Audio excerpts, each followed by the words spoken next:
Right, I think we are live. If anybody is here, let me know. And welcome to a change back to the original plan, as we are going to be doing Star Wars Outer Rim. Let's look at the camera over there. Now, unfortunately, Rick has had to disappear off home. He's had a phone call and he's had to disappear. So the original plan was that we would play Star Wars Outer Rim this afternoon. But Rick had to go at about 4:30 anyway. We realised we weren't going to have time to play Outer Rim. So we decided to play Star Wars the deck building game, but then Rick's had a phone call, he's had to go. So we're going to be playing Star Wars Outer Rim, which means I am not set up at all. So yeah, welcome to a very impromptu stream. And the screen has gone black, don't worry about that. I am just getting rid of that and that because it's just me. Yeah. And off we go. So yeah, I'm not ready at all. If you want to watch a playthrough of this, come back in 10 minutes. I'm going to spend the next 10 minutes setting you up. But I figured, while I'm here, I'm finishing my cup of tea. I've had my Death Star pizza. A lot of people like these sort of behind the scenes things. So yeah, why not? Feel free to chat. Let me know if you've played Star Wars Outer Rim. Let me know what your favourite planet is in Star Wars. Any of those sorts of things. Feel free to just have a discussion with me. One versus the board is here. Thank you very much for joining in. The playmat is good. This is from Game Toppers. So I have a Game Topper, and this is one of the Game Toppers mats, and it's really good for playing space games on. Although, things do tend to get a little bit disguised. Now, I picked up this copy of Star Wars Outer Rim earlier on, and not only is the box lid not fitting on, everything was jangling around in the box. So I suspect what has happened is somebody has not put this game away properly from the last time he played it, which was me. Yeah, we got a few bits loose in the box. So yeah, it's not been put away properly since last time. But yeah, let's dive in. Now I do have the expansion. The expansion is fantastic. I've never played with Ambitions. So, assuming that you can play with Ambitions, we might play with Ambitions today. And, shock horror, these cards are not sleeved. Right, I need to get some more sleeves from Games Law. And I need to get this sleeved ASAP. I don't know why this is not sleeved. I think it used to be. And then for some reason, I think I was doing a solo playthrough. And I took the sleeves off, or something like that. I can't quite remember. But yeah, definitely not been put away right from last time. Raz has never played solo or with the expansions. The solo mode is really good. Yeah, do enjoy the solo mode of this game. And I have said for the last couple of years, I keep looking over there for the camera. The camera is not over there, the camera is over there. I have said for the last couple of years that Star Wars Outer Rim is my favourite Star Wars themed game. Having now just played my second game of Rebellion this morning, and that's on the channel if you're interested. There is a full 5-hour two-player playthrough of Rebellion on the channel that we live streamed this morning. Rebellion is unbelievably good, just so good. I think Star Wars Outer Rim is probably my favourite Star Wars game because it's just so enjoyable to play. But I think Rebellion is a very close second, and to be honest, No. I was going to say Rebellion, if I played it more, might even make my top 10 games of all time. It is that good. And I know I'm preaching to the converted here, because most people know that Star Wars Rebellion is an amazing game. And yeah, it is really, really good. Anyway, Star Wars Outer Rim. How do you play this? Well, the first thing we need to do is we need to set the board up. And since this is just a fun stream, for those people who don't know, this is not a sponsored stream, okay? Fantasy Flight Games ignore all of my messages and never like or share anything that I post. As far as Fantasy Flight Games are concerned, they don't know I exist. So I'm not being paid any money from any publisher or anything else to make this video. All of the advertising revenue from this video goes to charity. So this is why it's a little bit rough. This is one of the just watch Paul play a game for fun kind of videos. I have done other playthroughs of this, so if this is the first video of mine that you're watching, please don't go away with the impression that all of the videos I do are like this. But today's funded by Patreon. So yeah, as I say, not getting paid any money for today. In fact, losing money. Had to take a day off work. So that's a loss of money. And all of the advertising revenue goes to charity. So a big thank you to all of my Patreon supporters for funding the channel. And if you like the content that I create and you want to support me, you can at patreon.com/gaming rules. Big thank you to all of my existing Patreon supporters, many of which are in the chat. Peter says, never played the game, but he's on your probably buy list as you're a Star Wars fan. If you are a Star Wars fan, to me, this is a must buy, must play game. The only downside of this game is it can run a bit long. You're looking at probably, I mean, we were going to play this tonight. This was possibly a game we were going to play tonight, but 4 players, 3 of them new, we would have been here for 5 or 6 hours. This is not a short game. That's the only downside of it. Tom's here from Slicker Drips. Hi, Tom. Thank you for popping in.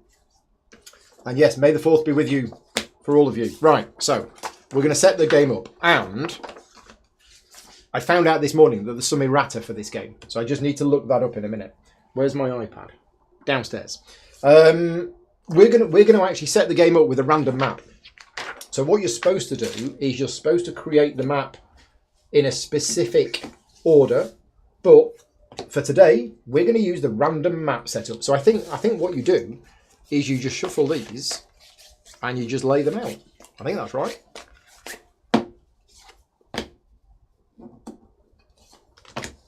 And the reason why the fixed map setup is like it is because certain missions that you can get mean that it's the right distance from it or something. So this might be a little bit swingy.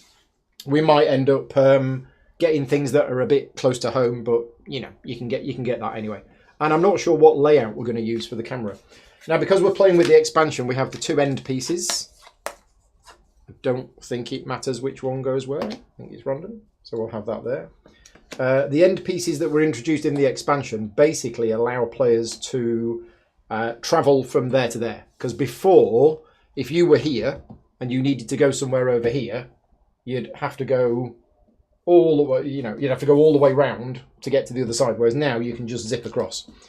And yeah, I don't know how zoomed in or zoomed out we're going to be able to go based on where everything's going to go. And I think last time I played, I had some quirky layout where I had this maybe at this angle or something like that. I think that kind of works, doesn't it? Okay, let's go with this and see how we get on. As I say, some people are probably going to disappear and come back in 5 minutes when I've set the game up. Right, so we need a player board. Let's have this one, because blue, yellow, red always just looks a bit odd. I think we need one of these for my opponent as well. I'm a little bit rusty on this game, and I'm a little bit rusty on the solo game. So it's as I say, today is going to be a bit rough. But it is just a fun day off. I was trying to read the rules of this and Star Wars Rebellion last night, and didn't get sat down until about 10 o'clock with the rulebook because I was tidying the house ready for today. So, yeah. Right, ships. Okay, so off we go. And we're playing with the expansion, so the expansion has all sorts of different setups for the solo game as well. Because in the original solo game, I believe bounty hunters could not have been your opponents, whereas now they can. So when using this expansion for a single player game, the following rules apply. We need to take some cards out. Yeah, okay. Bear with me. Talk amongst yourselves while I work out what the heck we're doing. Single player game. It is possible to play out or in by yourself. You control the character as normal and you compete with one other character controlled by AI cards. So set up the components for the AI as if they were a player. Right, so this is going to be me. This is going to be my opponent. We need to set them up.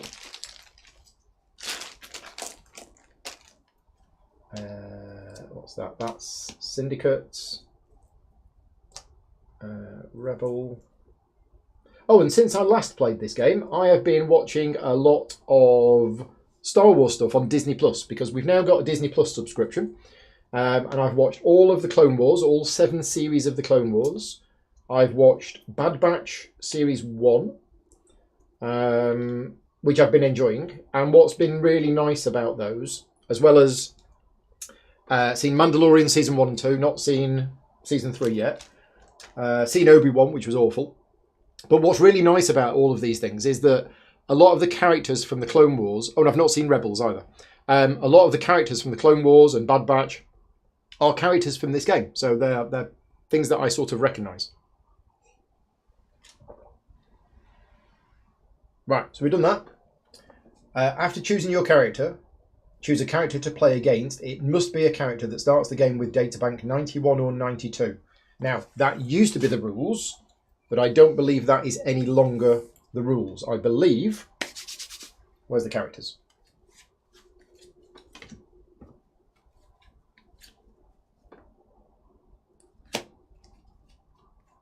I think that's the solo deck. So I think these are all of the different characters that I can play. So I'm going to get a random one. 1, 2, 3, 4, 5, 6, 7, 8, 9, 10, 11, 12, 13, 14, 15, 16 characters. Okay, somebody pick a number from 1 to 16.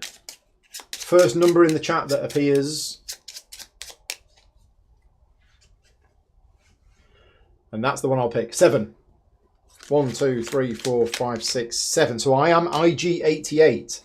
And the second number that appears is number 4. This is for my opponent. 1, 2, 3, 4. So I am playing against Enfys Nest,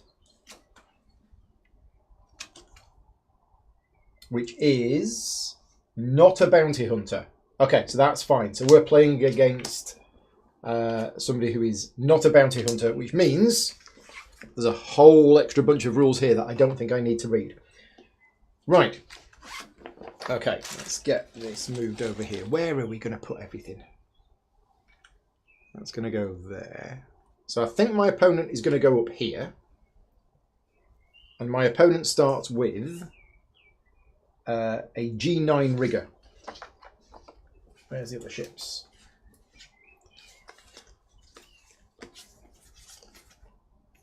Q1A Starfighter, G9 rigger. Now the ships are supposed to go to the left. In fact, it does fit. Let me know what the colours look like, because to me, that actually looks pretty awful. In terms of quality of image, it looks pretty bad to me. The colours just kind of look a bit dark. So what I'm going to do is I'm just going to experiment.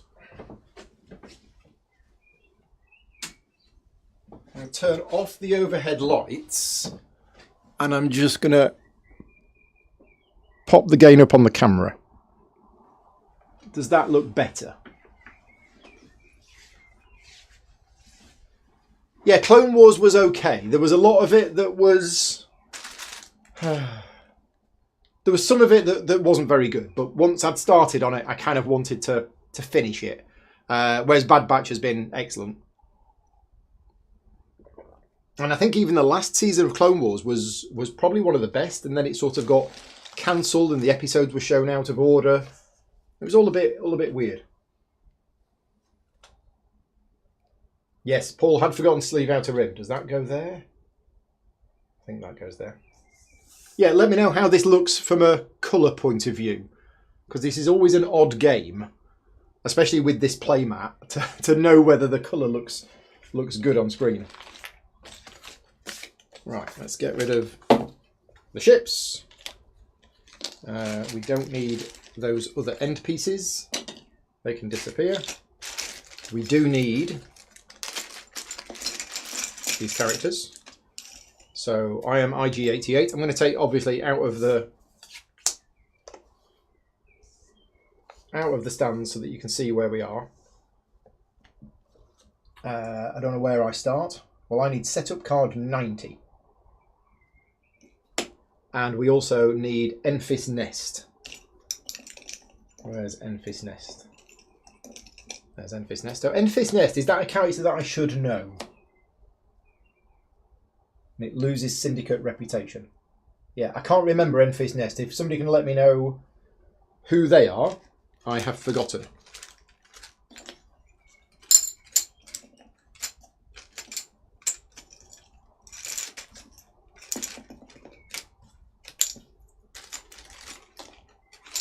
Okay, so we don't need those.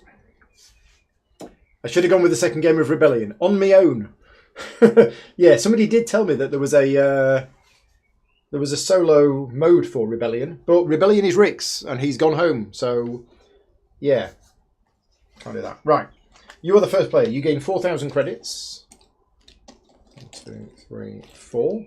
I don't know where I'm going to put my credits. Probably on my ship. My opponent gains 6,000 credits. 6,000 credits. Follow the setup instructions on the AI player characters card, and then place a gold token on the destination listed on their cargo or job. Shuffle the AI cards to form a face-down deck and place it near the AI characters card. So this is the solo deck, but isn't there a new set of solo cards?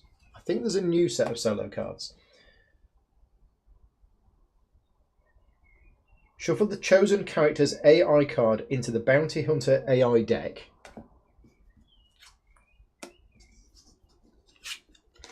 Can't remember. Looks like that's these. But that's if it's a Bounty Hunter, isn't it? Yeah, to set up a game using the Bounty Hunter AI deck, which we're not using. So, am I right in thinking that we are not using these cards? This is the Bounty Hunter AI. So we only use that if we're playing one of the Bounty Hunters. Yeah, am I right in thinking that that disappears and we're just using... Oh no, hang on a minute. We got another one here. We got Enfys Nest. Right, hang on. Each character has its own unique AI card. Right, during setup, choose a character to play against and prepare its AI deck according to which databank card it begins with.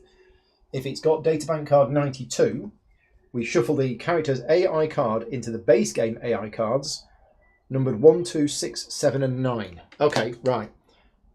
So we need 1, 2, 6, 7, 9, and the one for Enfys Nest. But if it was a Bounty Hunter, we'd use this instead. Right, got it. Yeah, there we go. So that is the AI deck. Core world. So the AI player cannot move through the core worlds. Discarding the market. Right, there are a few cards that we need to remove. Honest Robbery, Sail Barge Sabotage, Snatch and Glory from the Jobs Market. Jobs Market is this one.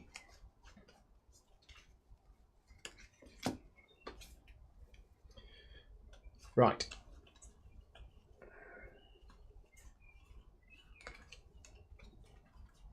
Snatch and Grab.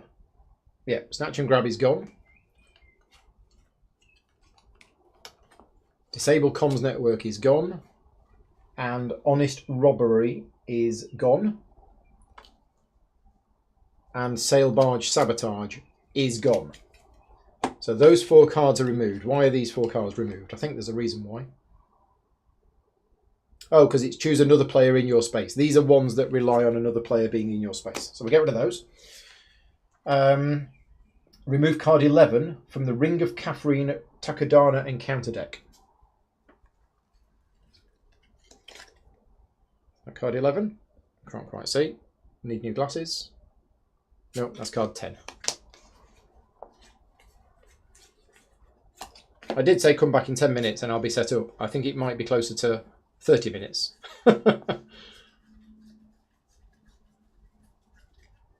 But it will be worth it because this game is incredible.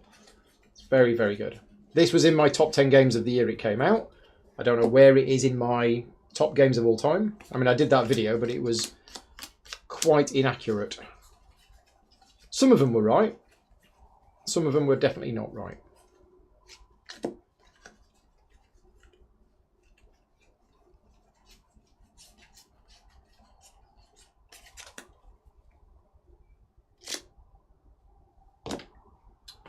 Need more cards.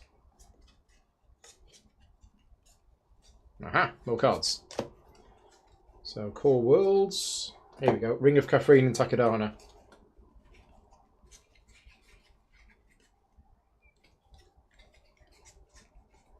Ryloth and Naboo. Is that all of them? Yeah. Okay, so we're removing card 11 from this deck. God, I definitely need new glasses. I've only had these like a year. It's this one. Ask the player to your left. Yeah, okay, so there you go. That card has gone. Right, let's put these out. So the Ring of Catherine and Takedana goes there. Core Worlds can go here. Where's the Maelstrom? There. Kessel and the Maelstrom.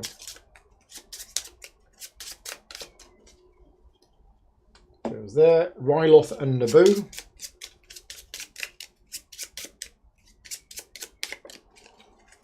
Goes there.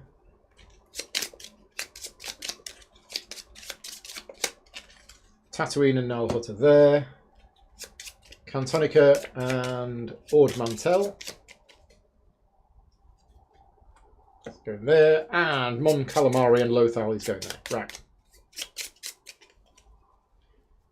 There we go. Right, next. So we need setup cards.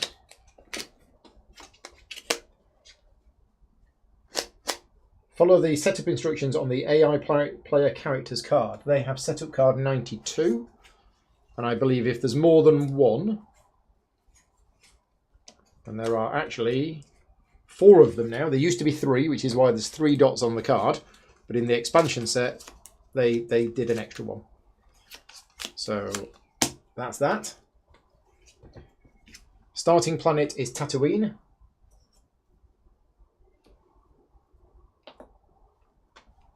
And their job is strength. Is this right? 92? Setup card 92, yeah. Place a gold token on the destination listed on their cargo or job. So their job is, the destination is Takedana. There, so that's where they're trying to go. Okay, and that is a job. So it goes, yeah, we have to move that across a bit, aren't we? That goes there. Oh, in fact, we're going to need a bit more space for me. Yeah, player area takes up quite a bit in this game. Right, done that. I've gone with the non-default map setup. Yes, just for something a little bit different. Right, the AI deck can go there. We've got the market.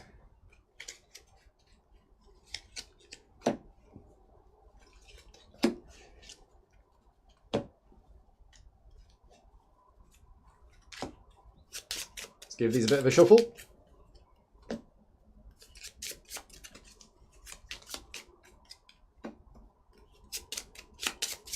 And there's something about you can cycle the cards more than you used to be able to. Yeah, before buying a card from the market, the AI player can discard up to 2 cards according to the rules under step 1 of buying on page 19 of the rules reference. Okay, sure. I'm sure that'll become clear in a minute. What else are we going to do? The favours optional rule cannot be used. Right, ambitions. Let's play with ambitions. I've never played with ambitions before, but let's play with ambitions. Because it's fun, I assume. And somebody said, I think on Slack or YouTube or something, are you going to play with ambitions? So I thought, yeah, let's play with ambitions. Right, so ambitions, how does that work? Oh, I need to do my setup. Setup card 90. Do I have the updated player aids? Yes, I do. I think so. I mean, I've got the ones that came in the expansion, if they're the ones. Right, so 4 cards as a possibility.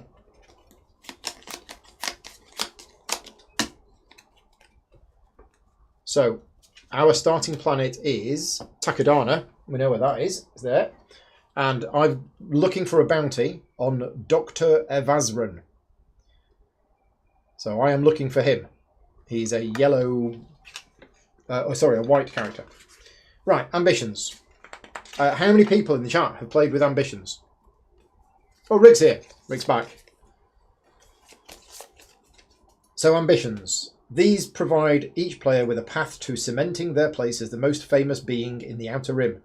When playing with ambitions, a player no longer wins the game by just gaining the requisite number of fame. They must also complete a series of goals to win the game. Let's just move this microphone down a bit. There you go. Hopefully that's clear. Is the sound quality okay? Does it sound all right? So, setup instructions. Each player has their own ambition sheet. Players agree on a fame requirement. Okay, let's say 8, because this makes the game longer, apparently. Oh, players do not gain starting credits. I mean, you can use ambitions, can't you, with the solo game? Yeah, the AI player doesn't start with 1. Instead, they begin the game with 6,000 and must earn 2 additional fame to win the game. To choose my ambition sheet, I draw 2 and choose 1. Okay. But I don't get any starting credits. So my 2 possible ambitions are Galactic Explorer, I like the sound of that, or a Renowned Smuggler. Definitely need new glasses. Let's go with Galactic Explorer. So that's my ambition. So yeah, as well as getting the requisite number of victory points, I also need to do these things. You've always been intrigued by the wonders that the universe holds, and you've made it your life's ambition to see as much of the galaxy as you can. After you discard an encounter card, if you do not have another card from that card's encounter deck on this sheet, place that card on this sheet. Okay. Oh, and I start with 6,000 credits. And explore new worlds. Have 8 encounter cards on this sheet. Oh, okay. So I literally need to go 1, 2, 3, 4, 5, 6, 7. What am I missing? Nav points. I'm missing nav points. Yeah, so I've got to go to all of these places.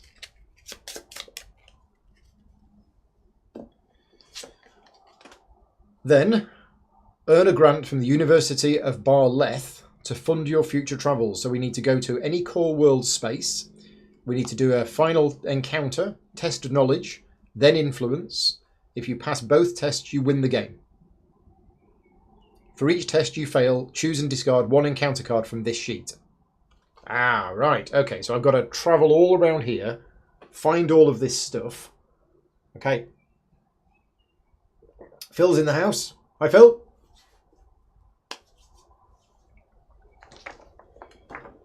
Right. What else are we doing? Got all of this stuff off camera. So we need to sort these tokens out. Yeah, so there's a new setup, these orange tokens, and I can't quite remember exactly where they go.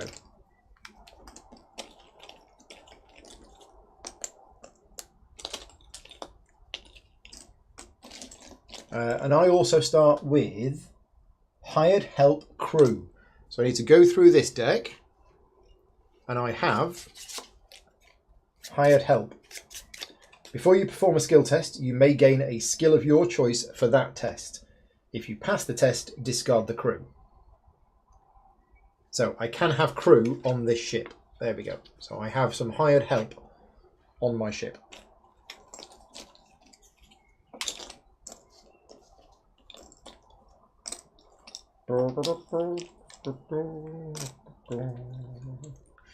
Is anybody else doing anything for Star Wars Day today? Has anybody got any games planned later on that are Star Wars themed? I know one of my patron supporters is playing Star Trek Ascendancy later on today, which is At least it's space. Oh, I've just found 2 more ambitions.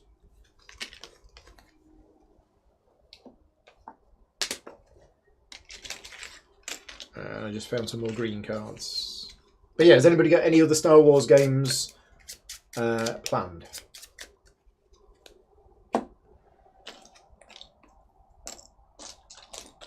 Is that everything? I think that is everything. Okay, right. So we need to take all of these, turn them face down, and then shuffle them and mix them up. I actually like this bit of the game. I know the criticisms that people have in the... It can be a bit random. When you're looking for somebody, you could get really lucky and you could find them right next to where you started looking, or they could be on the other side of the galaxy. This is a game that has randomness in it. There's quite a bit of randomness in this game, but the flow of the game and the feel of the game, for me, are just brilliant. I really love how it all plays. It's one of those games which, on paper, I shouldn't like, but I really do. So, let's get these in. I might need to just up this chair a little bit, so I'm not... There we go. And the orange ones goes on these locations. That's it. Thank you, Mark.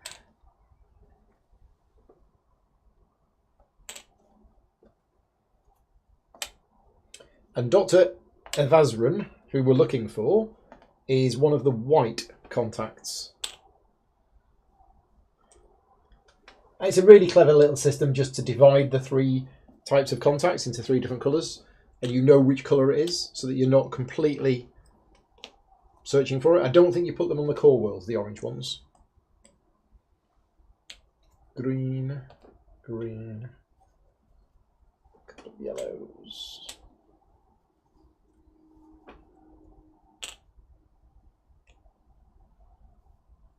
And you've got to be very careful with these tokens that you don't accidentally flip one over, because if you do, it's all messed up.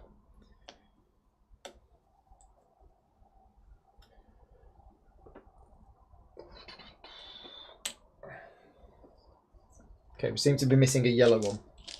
There it is, and thankfully it was face down, so I didn't see it. Right, 2 more white ones.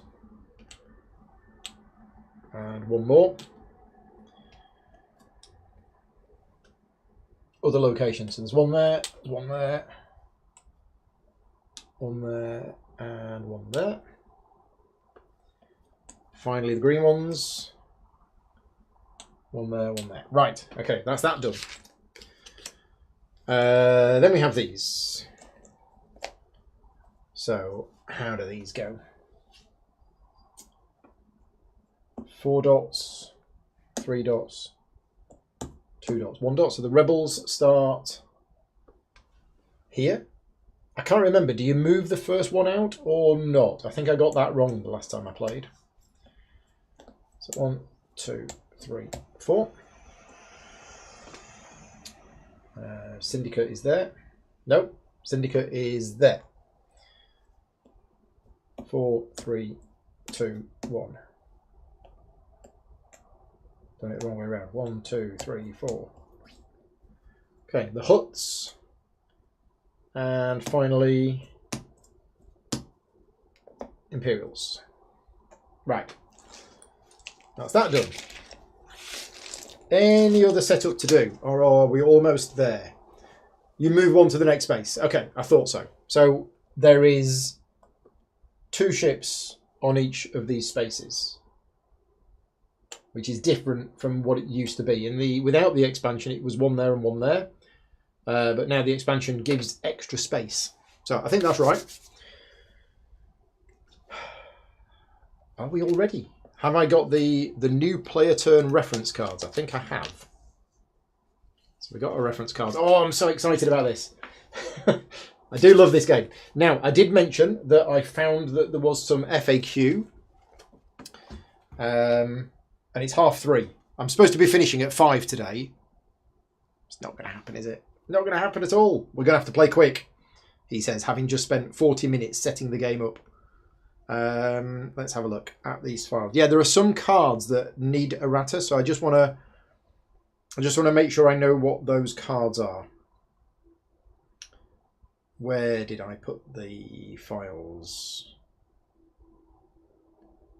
Sort by date modified. Star Wars Outer Rim. Is that it? That's the Outer Rim rulebook. No, that's the unfinished business rulebook. There's the rules reference. Ah, it's in the rules reference. That was it. So there's a living rules reference for this game. And in there, I think there is expansion clarifications. Yeah, lots of stuff. Hey Loki. Loki's coming to join me. You coming to join me? Do you want to come and sit down? There you go. You want a chair? Yeah. Here we go, errata. So, Tatooine, encounter number 9.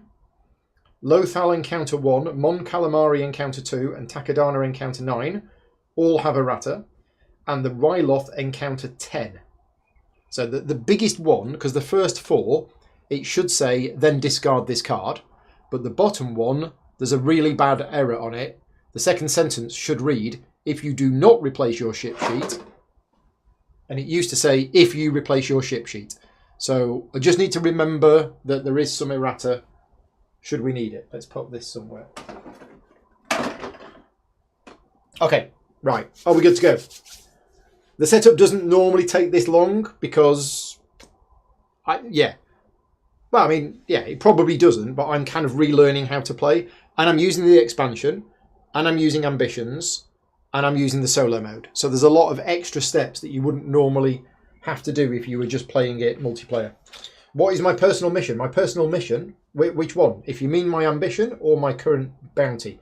My current bounty is to either capture or eliminate Dr. Evazan, who we know is on one of these white tokens. My ambition is to basically explore the galaxy. So I have to basically go to each of these places, and whenever I have explored one of these places, instead of discarding the encounter card, I just put it here. And once I've got one from everything, then it's done. That's how that works. So,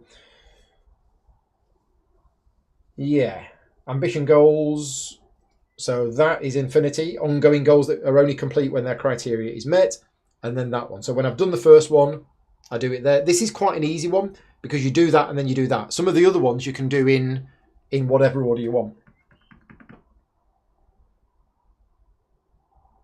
Are we ready? Are we ready? I think we are. So, solo game. Is that in the learn to play or is it in the rules reference? I think it's in the learn to play. Here we go. So we've done the setup. We've done the AI cards. Resolve your turn as normal. At the end of each of your turns, the AI player will take a turn. To resolve the AI player's turn, draw the top card. So it's my go first. And let's remind ourselves what we do. So basically, there is a planning step, an action step, and an encounter step. In the planning step, I can either move, and my ship moves 5. Is that right? Oh, I can choose to have the G1A Starfighter or the G9 Rigger. I'm going to have the G9 Starfighter. So I can move up to 5 spaces, or I can stay where I am and sell some dodgy DVDs and get 2,000 credits, or I can recover all damage from my character and my ship. And in fact, if I'm defeated, that's what I have to do. So I can either stay where I am and get 2,000 credits, or I can move up to my ship's movement point, which is 5. So I'm here, and I want to go somewhere where there is basically a white dot. So I'm thinking I want to go as far as I can in this direction. So 1, 2, 3, 4, 5. Sure, let's go here. So I go 1, 2, 3, 4, 5. Ah, I've just remembered. The last time I played, and I still don't understand this, but there is a weird movement question for the AI. And I'm going to try and not worry about it today, which is hard for me to do because I like to play games correctly. But there's a rule about the way that the AI moves that really confused me and didn't make any sense. And I've just remembered, and I'm probably going to have that same situation today. So, we've moved. action step, perform any or all of the following. I can deliver cargo and bounties. I can do a market action if I'm on a planet, which I am. And I can trade cards with a player in your space. Okay, so it's a market action. Oh, should I be revealing the top card of these decks? I think I should. I think there is a setup step that I've missed. Yeah, reveal the top card of each deck and place it face up on the deck. I thought so.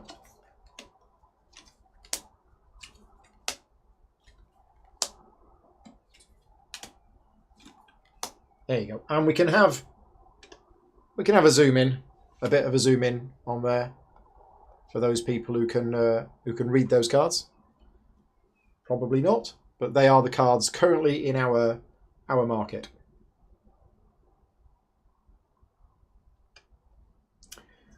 Good question, Scott. Talked about this earlier on. Definitely Bad Batch. Bad Batch is really good. It's had 2 series so far, if you don't mind the animated series. I watched Clone Wars. Clone Wars was meh, give or take, but Bad Batch is really good. So I'd recommend Bad Batch. So, market phase. So, may buy the top card of a market deck. Oh, step 1. May discard up to 2 cards from the top of a single market deck. And then step 2. May buy the top card of the market deck. Then resolve patrol movement and reveal contact tokens on the next card, if any. So this is completely optional. I don't have to do this, but I may do it if I want to. And I could even cycle some cards and just not buy anything. So we've got 6,000 credits. We have space for 1 more job or bounty. So I probably want to take that. Now the jobs are here and the bounties are here. So what's this one? This is a bounty for Saw Gerrera, who's got 6 combat strength. He's a bit tough. I think we're going to take on a bounty. So I'm going to cycle that to the bottom of the deck. I think I just put it on the bottom and reveal the next one. This is a bounty for Chopper, which is 4 combat strength. So I could choose to cycle this one if I want to, but I'm not going to. I'm actually going to take that on. So I'm going to take that bounty. This is one of the new orange tokens. So that's going to go there. And then we reveal this card, and this tells us which patrol moves. So the Hut patrol moves 3 spaces towards me. So I am just going to read the rules again on the AI, not the AI movement. Oh, in fact, it's not even AI movement, is it? It's normal rules for the multiplayer game. And this is patrol movement. After you buy a card from the market deck, you must reveal the top card of that market deck. If there's a patrol icon on, yes, you must move that patrol. Note that you only move patrols using these icons after buying or gaining a card. Yes. Each patrol movement has a faction and a distance. If there are multiple... and the distance indicates how many spaces it moves towards me. If there are multiple paths, you choose which path the patrol follows. However, if the patrol can possibly move onto your space, it must move along the shortest path. So here, for example, it can go. It's moving 3. So to move towards me, it could go 1, 2, 3, or it could go 1, 2, 3. I don't have to choose the shortest route. It's only if it can reach me, it must move along the shortest path. So in other words, if it can reach you, it will do so if able. Yeah, I don't think it matters too much. So I'm going to go 1, 2, 3. I'm going to put it there. Okay, there we go.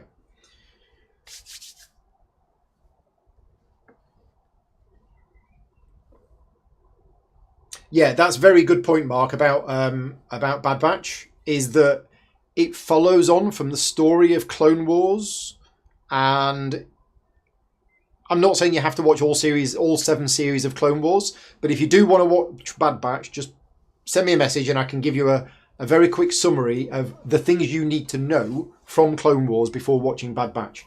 But it's all about Order 66 and that sort of thing.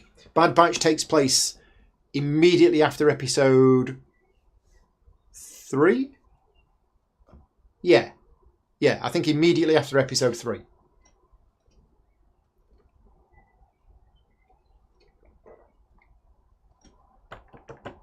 Right, anyway, we're done. So I've taken on this bounty. We've revealed that card. It is now my encounter step. So at this point, I have 3 options. I can either fight a patrol if I was in a space of a patrol, and in fact, if I had negative reputation with them, I have to fight it. Or I can resolve an encounter card, or I can resolve a contact token. So this is where, because normally I don't like to do these cards because I've normally got better things to do. But in this particular situation, this is my objective. But actually, because I'm here on Naboo, which is an Imperial planet, I'm going to resolve a contact token. So I think we just reveal it, and it is a Black Sun agent, which is card number 5. So retrieve the databank card listed on the contact, read the top section of the card, resolve its ability. Now, what happens if that was my bounty? Should I have done that already?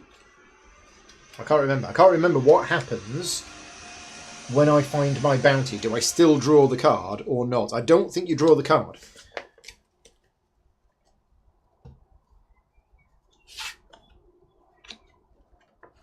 Yeah, where's the rules for bounties? Bounties.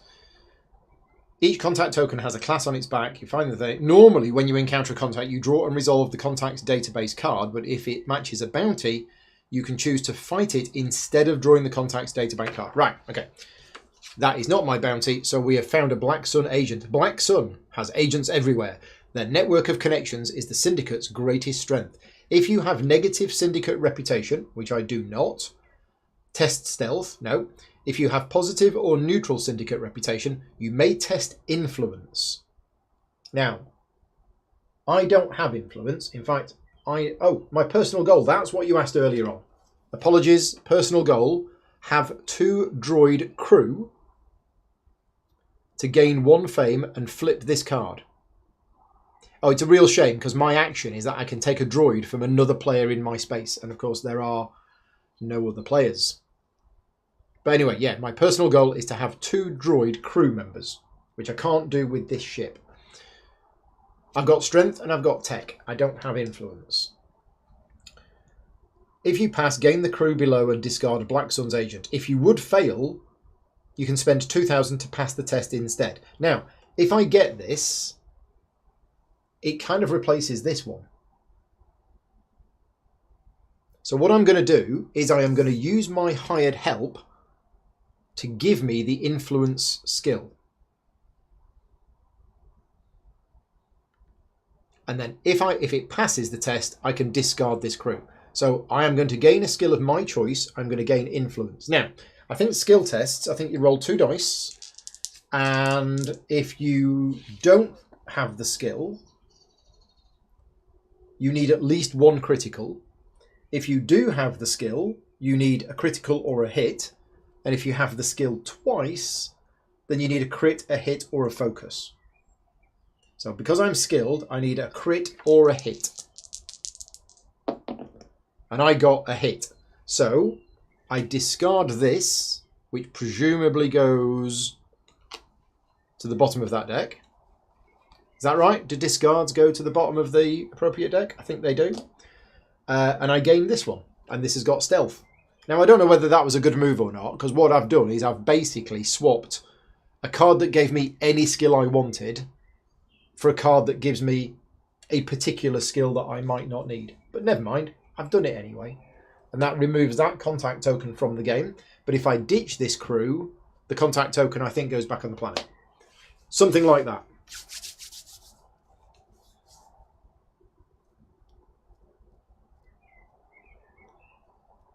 Right. Okay, and that's it. That's the end of my turn. It will get quicker, honestly. I'm only going to fumble my way through for a couple of turns and then it'll all make sense. Which is where we are. Right, it is now the AI's turn. So what we do on the AI's turn is we have an AI deck of 6 cards, one of which is specific to Enfys Nest, and we have drawn Enfys Nest's specific card. What's that doing over there? Oh, that's the card we removed. No, that's not the card we removed. I don't know what that's doing over there.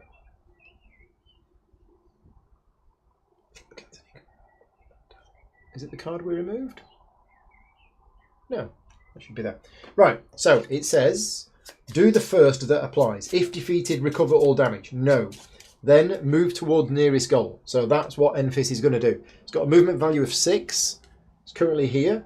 His goal is here. So 1, 2, 3, 4, 5. So we have a choice here. I don't know whether it has to move along the shortest distance or not. When the AI player is instructed to move their standee a number of spaces equal to their ship's hyperdrive value. They will always move toward the nearest goal on the map. If their space contains a goal, they will not move. If there are multiple paths, they will move in the... Oh no, this is where the rules complication came in. They will move in the direction that brings it closest to its goal. It's still a bit... Yeah. So, 1, 2, 3, 1, 2, 3. It doesn't matter. Doesn't matter. So we're going to put it there. Unlike a normal player, the AI player can move through the Maelstrom as if it were a nav point space. Right, okay, so we've done that. It has moved towards its nearest goal. Action step. Do all that apply. Buy a ship. If unable, buy whatever that card is. Where's that? Is that gear? Gear or something like that. Now, can it do that even though it's not there? It says most AI cards allow the player to buy a card. The market deck it buys from is always specified. The AI player can only buy when it's on a planet. So because I chose to move it there rather than here, it doesn't get to buy. I guess, is that right? Do I have free reign of choice? It says they will move in the direction that brings it closest to its goal. But both of those directions were 1, 2, 3 away. 1, 2, 3 away. So I think I can choose. I think. So let's do that. Let's have it end in the middle of nowhere so it doesn't get to buy. Right, encounter step. Do the first that applies. If negative reputation, matching a patrol in the space, encounter the patrol. No. If Enfys Nest has an empty crew slot, yes. Reveal the face down contact token of the lowest class on this planet. It's not on a planet. And gain the crew on the card. Okay. Or gain 4,000 credits and an additional 1,000 credits for each of Enfys Nest's crew. Then lose 1 reputation with this planet's faction, if any.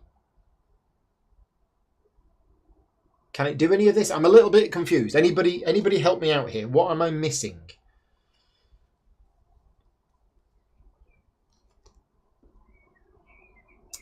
If the AI would end their movement at a nav point, but either of the 2 spaces they moved through before that nav point were a planet, they stop on the planet instead. That's what I'm missing. Important. So it's moved there to there. If it would end their movement on a nav point, but either of the 2 spaces they moved through before that nav point were a planet, they stop on the planet instead. So they stop on Mon Calamari. It's a little bit inefficient. Efficiency would have gone to Lothal. But I'm playing the rules as they are written. So let's go back. It can now buy this. It can't buy a ship because it hasn't got 25 grand, but it can buy this for 6,000, which is all of its money. So it buys this. Now this is one of the new cards which rotates. So you put it A side up. It's a mod. That's what these are. They're mods. Yeah, so it's an experimental hyperdrive. At the start of your turn, you may rotate this card to get +2 speed. And then basically, it's broken down.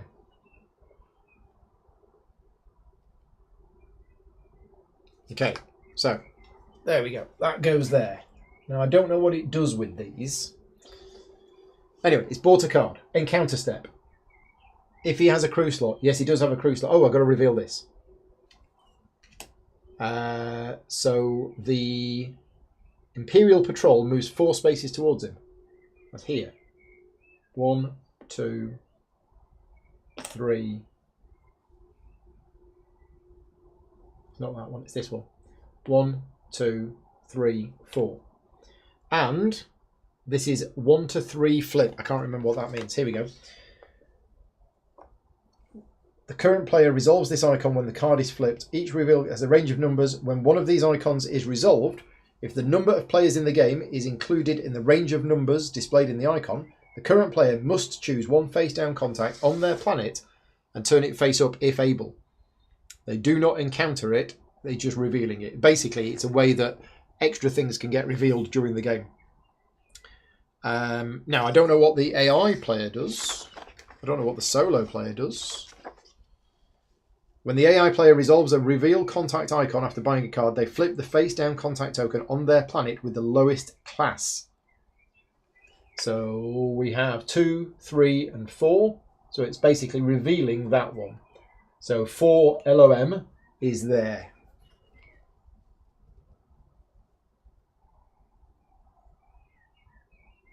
Oh, there's discarding the cards from the market. I forgot about that. It's supposed to be 2 cards. So I just need to read page 19 of the rules reference. Rotating cargo. When the AI player... Yeah, no. Phase ambitions. Yeah, I'm not sure. Yeah. Great at revealing more tokens. The AI would always stop on the planet if he can, even if he loses some movement. But yes, I understand that. But I was able to game the system a bit, because if this was a human player, it would have stopped here. But because I chose it to go that way, the rules are that it would go back. I am curious to see what would happen if it would end up in space. Because I'm sure there are some situations where it might end up in the middle of space. I'm not quite sure. Right.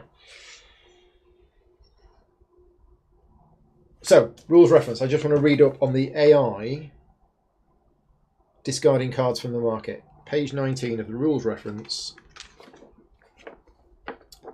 Single player rules, buying a card. So before buying, the AI player will discard the top card of the deck if it cannot be bought on the AI player's current planet, or it doesn't have enough credits, or it doesn't have enough empty slots.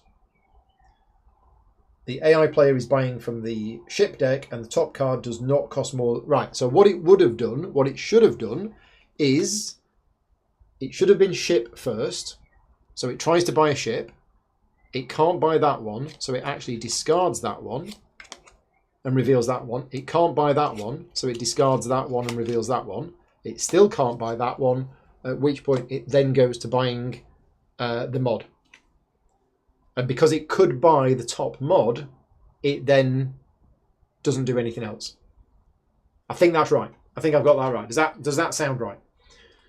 Does that sound right? Rick's taking his biscuits with him. Oh, and I'm just getting peckish. I might have to go downstairs and get a small snack in a bit, because this is tiring work, this. For anybody who does live streams, if you think this is easy, this is not easy. This is quite hard work and quite a lot of stress. But I wouldn't have it any other way, because it's also good fun. But yeah, thank you for joining me. Thank you for keeping me company. Right. I think we're done, almost. We've done that. Does he have an empty crew slot? Yes. That's what we're doing. Reveal the face-down contact token on the lowest class on this planet and gain the crew card for free. Right. So it does have an empty crew slot. Reveal the face-down contact token of the lowest class on this planet, which is now the yellow one, and gain the crew on its card for free, which is Dengar. So we need to find card number 8. And this is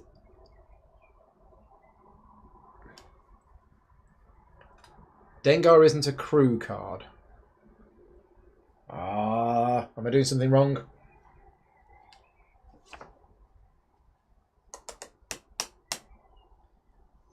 Reveal the face-down contact token of the lowest class on this planet. Done that.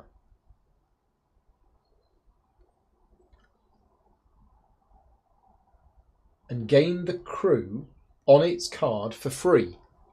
Well, this is the Dengar card. So this is a little bit different. This isn't a normal crew. So normally these tokens are crew, but this one isn't.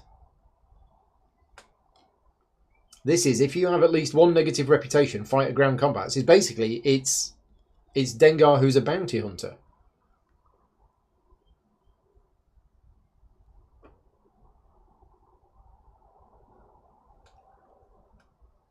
I'm looking at the chat to see if anybody knows what happens.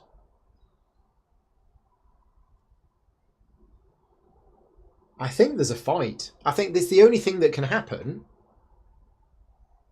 Because Dengar says, if you have at least one negative reputation, which he does, in other words, there's a bounty on him, then Dengar fights him. Otherwise, place it face down on the contact space. Otherwise, put it back. So I think there's a fight. Does that sound right? If the databank card does not have crew on it, discard the card back to the deck. From the living rules. Okay, thank you. I don't have a printout of the living rules with me. But which page is that on? Okay, thank you very much, Mark and Vega. So we just discard it. There isn't a fight. We just put it back in the deck and we leave Dengar face up.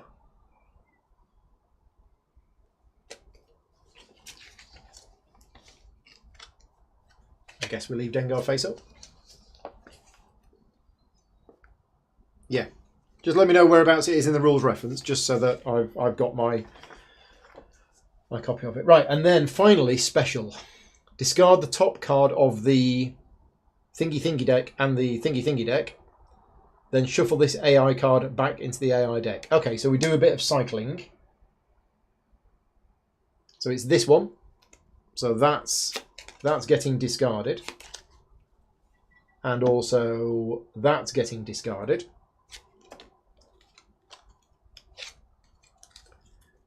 And then that gets shuffled back in.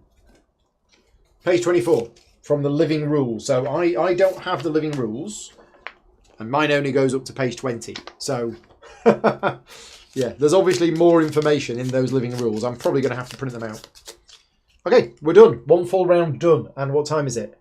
4:05. It's honestly going to go quicker from now on. I said that a minute ago. But it is. It is. It absolutely is.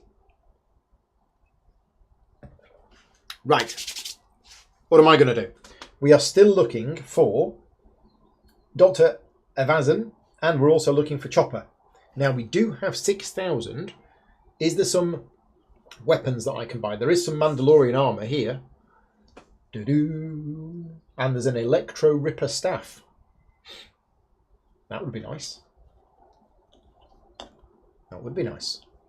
But let's go looking. Or do I just want to start having these exploration cards? I think I do. I think that's what we want to do. So what I'm going to do is I'm going to stay where I am and sell some old pirated DVDs. And then in the action step,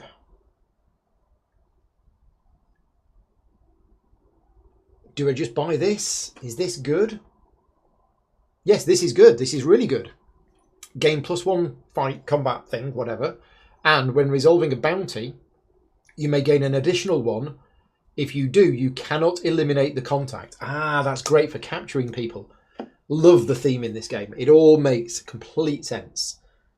So this is a weapon, which is gear. So that's going to go there. I have some gear. Right. Okay. And then we reveal this. Ah, it's crew.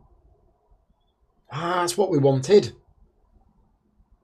Ah. Anyway. Nothing advances, but I flip a contact token over. So what was it again? Was it the lowest one on the planet that you're on?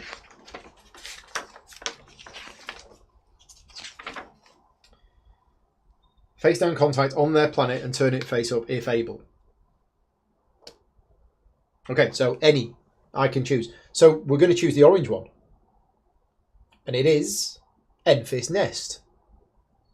Now, there's something about if you flip a token over for a card that's in, yeah, remove that contact from the game and flip another token. So that is not actually there. Instead, It's Bib Fortuna. So Bib Fortuna is there. Right, okay. Where are we? So that was the market action done. We now have the encounter step, and I'm going to choose to take this card. So we're going to have an encounter, and I'm going to resolve the encounter card. So Ryloth or Naboo? We're on Naboo. A farmer needs help disarming an unexploded boomer from a bygone battle on her farm. You may test tactics. I don't have tactics. If you pass, gain 1 Imperial reputation. If you already had positive Imperial reputation, gain a fame instead. But if you fail, your character suffers 3 damage.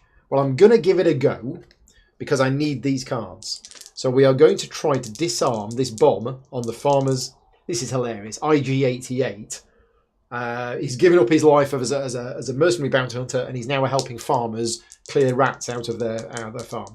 So I am not skilled in tactics at all, which is a bit unusual for IG-88, but that's how it is. So I need a critical hit. And I did not get a critical hit, so I take 3 damage. Ouch.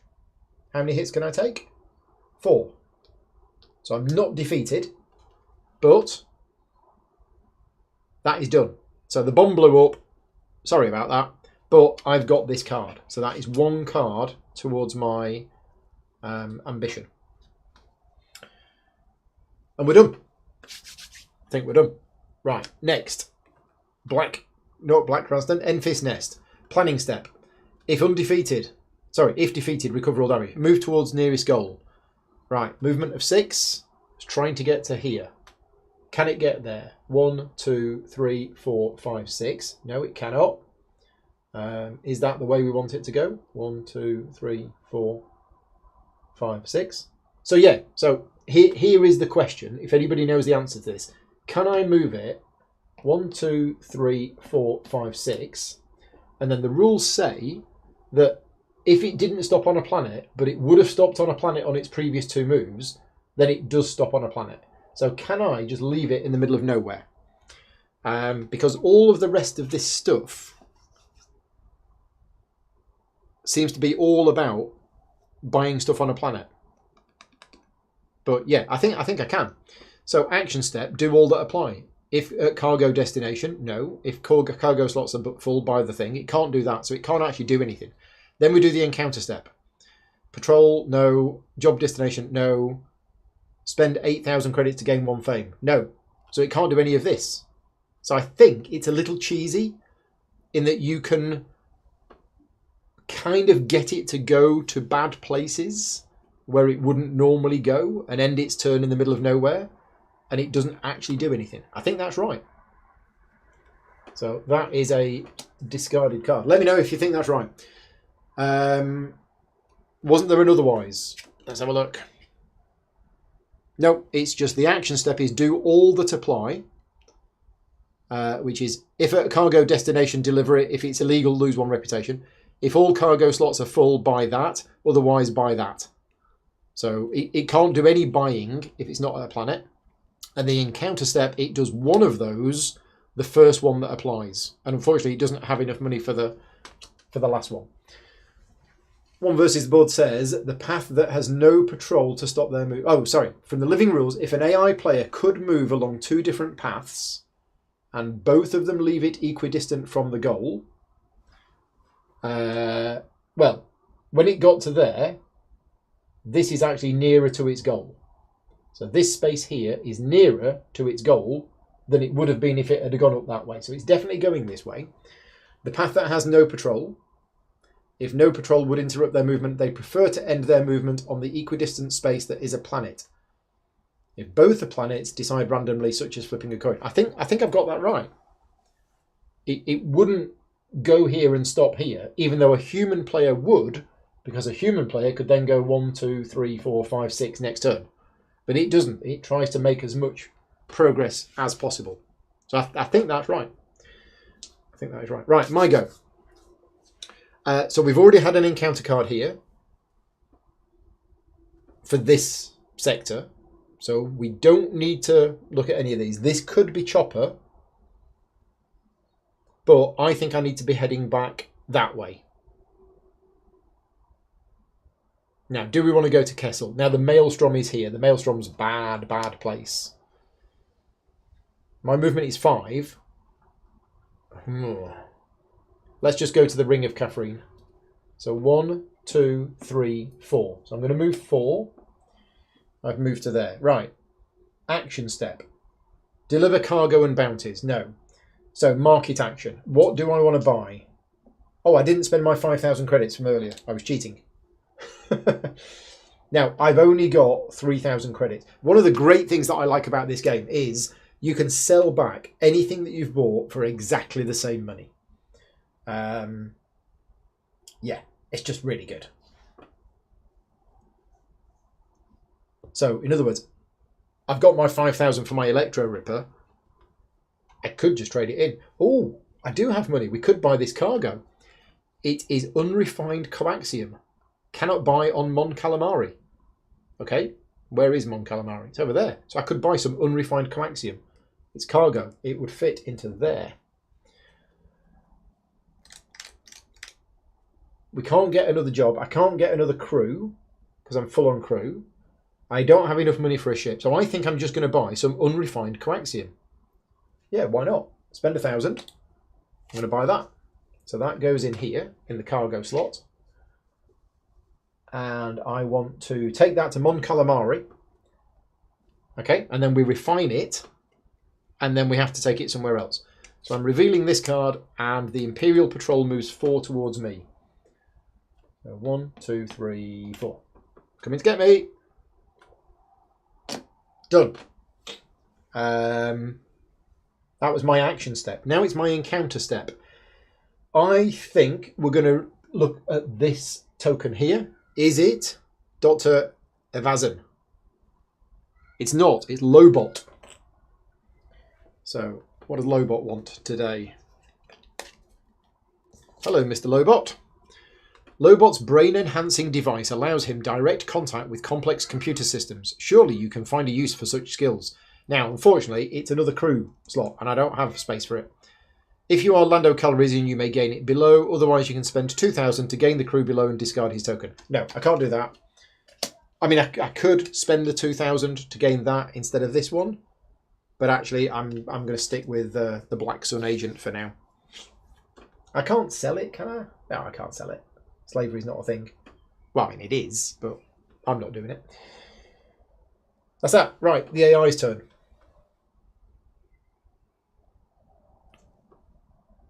Planning. Not defeated. Move towards goal. It can get to its goal. 1, 2, 3. If at cargo destination, deliver it. Nope. Buy a new ship. This is a job, isn't it? It's a job. Yeah, okay. So it tries to buy a new ship. It has no money. I mean, I don't know if it ever trades. Does the AI ever trade?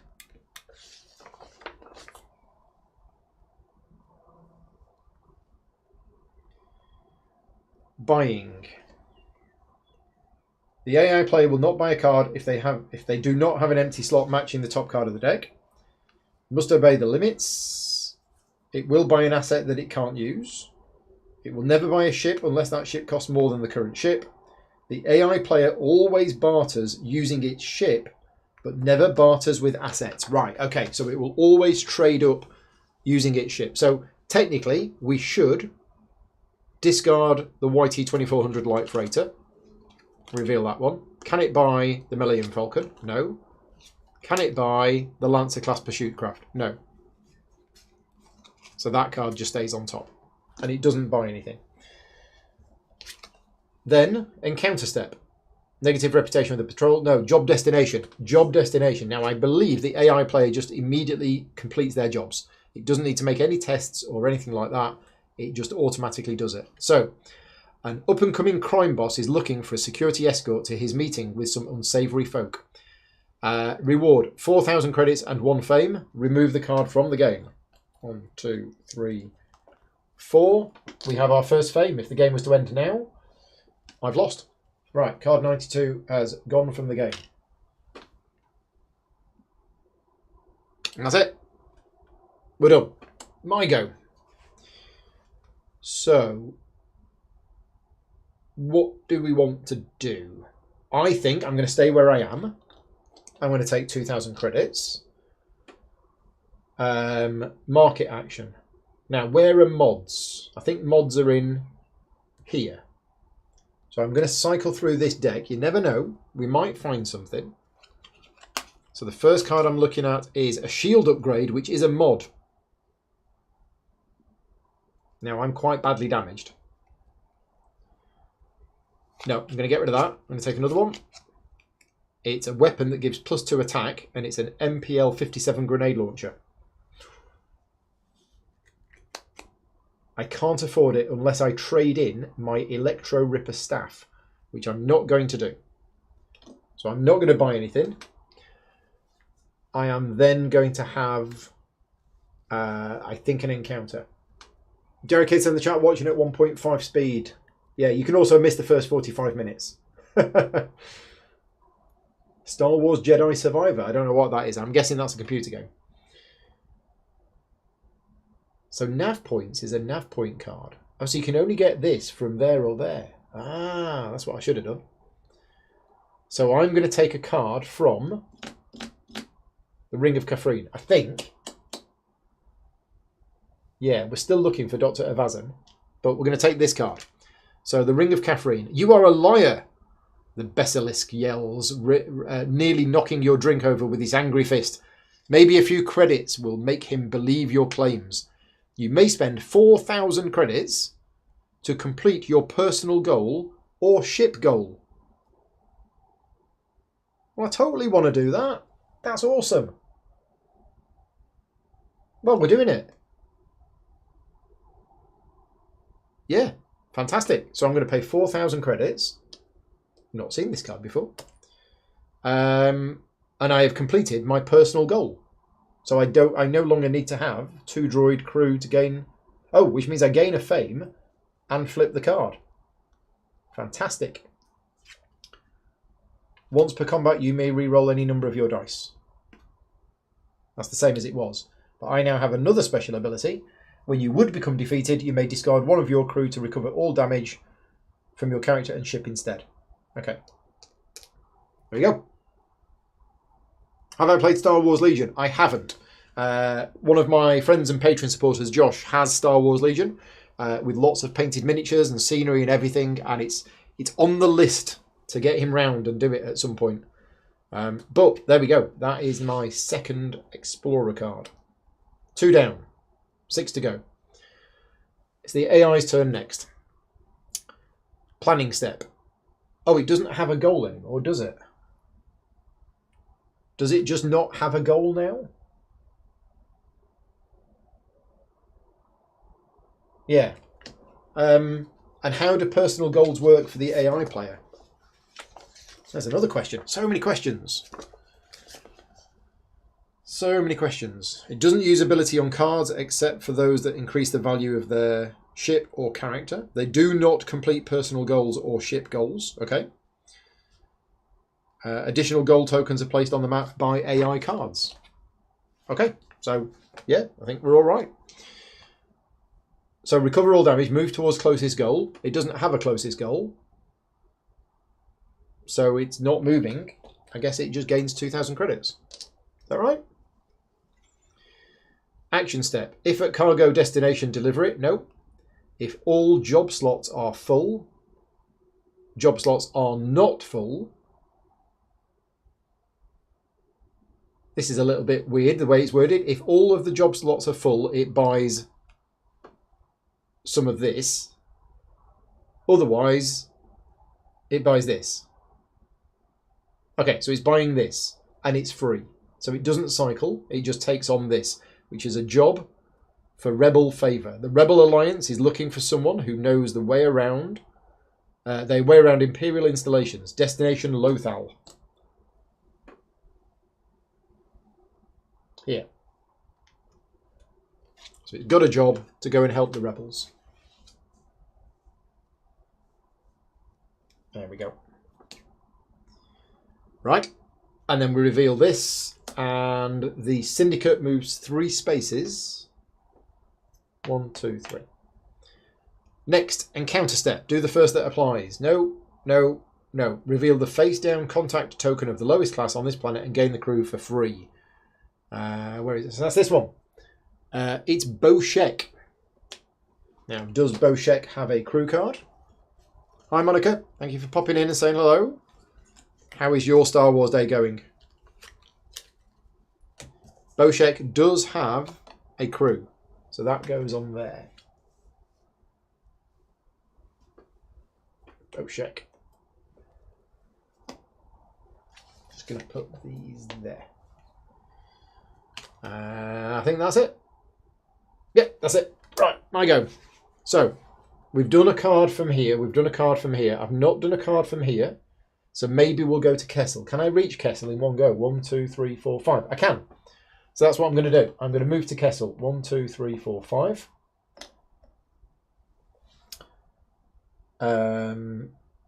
Then I'm going to do a market action. Now, I have no money, so this would be a little bit silly. So maybe I just won't bother. Yeah, I just don't think I'm going to bother. I mean, I could come back here later. Where does my refined coaxium need to go? Takodana. Oh, it's there. No, that's fine. That's fine. I've got a plan. I'm going to stick to the plan. So I'm not doing a market. I'm not doing an action at all. But what I am doing is I am going to take this encounter card. So I'm going to resolve an encounter card and I'm reading the Kessel card. Through a series of unfortunate events, you find yourself being interrogated by a Pike Capo. Who do you work for? He demands, as he menaces you with his electrostaff. I've got an electrostaff as well. Test strength. Aha, something I'm good at. I actually do have strength. So I'm going to test strength. I've succeeded. That is a hit, which is what I needed. Okay. If you pass and have at least 1 positive reputation, no, gain 1 fame. Okay? If you fail, your character suffers 3 damage. So I didn't fail, but I didn't get the fame. So I've been interrogated, and he's jabbed me with his staff, but I'm strong, and I just ignored him. But that is my 3rd card. There you go. 3 cards. Now it is the AI player. So... does it have a new goal? It does. So it's going to move towards its goal. It's moving 6. So 1, 2, 3, 4, 5. Again, I can sort of cheat and put it there. It's not cheating, but it's. Oh no! It would go here. This is nearer. Yeah, this is much nearer to its destination. Although the rule book does say that it will only take the shortest route to its destination if it could reach its destination. But I think I'm going to play that it should always take the shortest route. I think that's what I'm going to do. So it's arrived at Ord Mantell. If at cargo destination, no. If cargo slots are full, no. So it's going to buy cargo. It does have money. It can buy the cargo. So it's buying some coaxium crystals. Cannot buy on Ryloth. Destination Ryloth. Costs 1,000. 1,000. Ryloth is here. Okay, then we reveal the next card. And the next card is that the rebels move 3. Oh, just noticed. That's a quicker way. So that, instead of going 1, 2, 3, should have gone 1, 2. Oh, then again, you can choose, can't you? Yeah. Again, this is also a bit quirky. 1, 2, 3. We'll just have it there. Right, encounter step. Negative reputation on a patrol. No. Job destination? No. Spend 8,000 to gain a fame? No. Gain 1 reputation with this planet's faction, if any. The planet's faction is the Syndicate. So it was negative. It's now back to neutral. That's it. Done. Yeah, it's starting to go a bit smoother now. Okay, so I've got one of these cards, I've got one of these cards, I've got one of these cards. We're still looking for Dr. Evazan, and we're still looking for Chopper. So we could stay here and get Chopper. But I think we need to move on. So I'm going to leave here, and I'm going to go 1, 2, 3, 4, 5, back to the Ring of Catherine. I have no money. I'm not going to bother buying anything. I'm not going to take a card. Instead, we're going to reveal this token. It is Ketsu Onyo, which is card number 33. Card number 33. Ketsu Onyo. Rumour has it that she's working for Black Sun, but for the right price, she might work for you instead. If you have positive or neutral syndicate reputation, you may spend 6,000 credits to gain the crew below and discard the token. If you have negative, she fights you. Now, she's really good, but I don't have space for her. I would have to lose this one. And I'm thinking for now, let's just leave that. Let's take it slowly and steadily. And let's just gradually reveal these tokens and see what we find. Right. Enfys. Move towards closest goal. Oops. Didn't see that, didn't see that, didn't see that. That's what I'm saying about you've got to be very careful with these tokens not to accidentally flip them over. Right. If cargo destination. No. I think the cargo destination is here. Buys one of these items.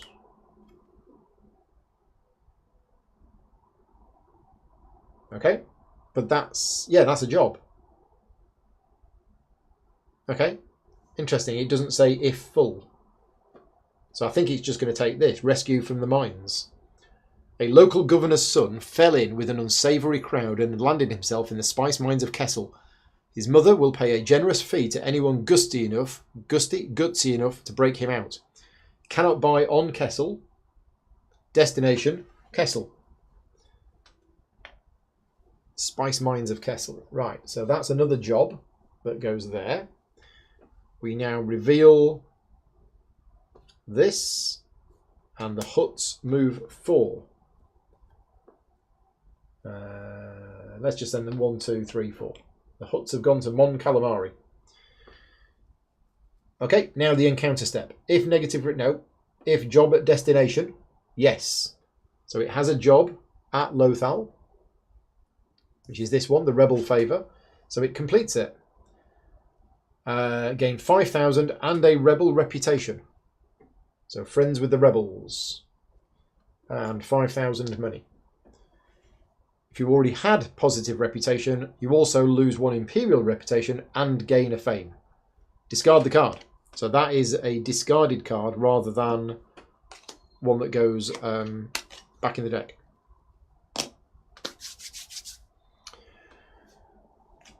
And that's it. Right, my go.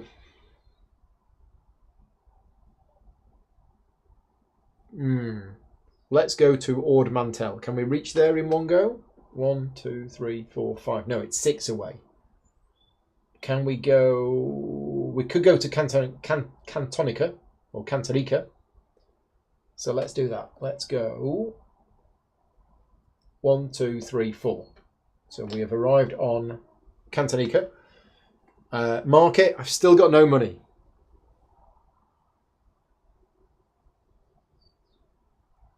Where am I trying to get to? Mon Calamari. Yeah, we can get there next time. Yeah, definitely getting there next time. Right, so. Not doing a market action. But I am going to reveal this token. And see what we get. It is Dr. Apfra. Card number 28.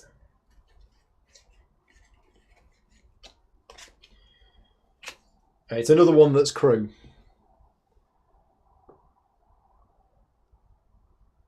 Yeah, so I'm just going to leave it. The young archaeologist says she's looking to make some credits to fund her next expedition, but given her ties to the Empire and her reputed penchant for betrayal, she may have an ulterior motive. If you have positive rebel reputation or negative imperial reputation, move the imperial patrol to your space and encounter it.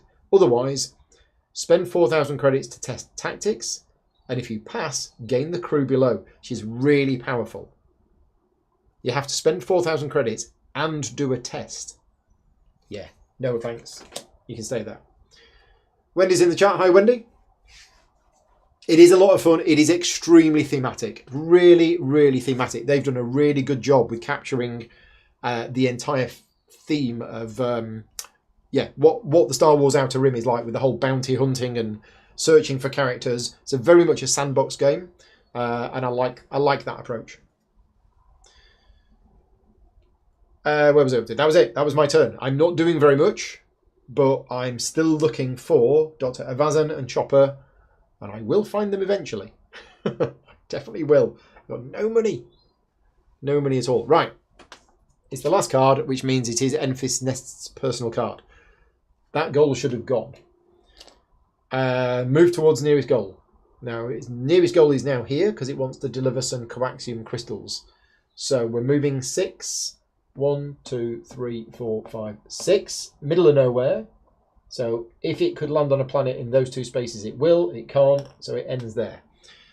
Which means it's not buying a ship.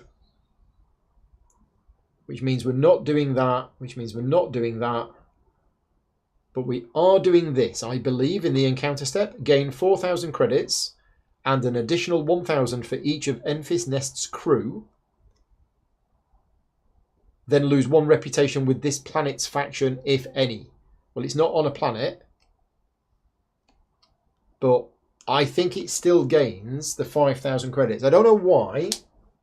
I think thematically that's him hiring himself out as a mercenary, but it doesn't kind of work if he's in space. Steve is in the chat as well. I've made you want to buy and play the game. Well, as long as I've helped you make a decision, that's fine. I certainly don't want anybody to go out and start buying games just because I'm enjoying playing them. But if I've helped you make that decision about whether it would be a game that you would enjoy, then great.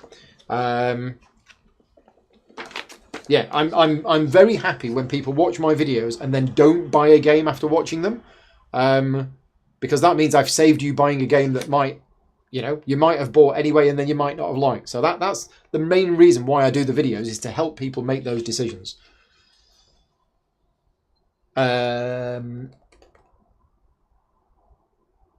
was I doing? Yes, still a bit not 100% sure on the solo AI player doing the encountering when it's not at a planet. I think I've got the movement right.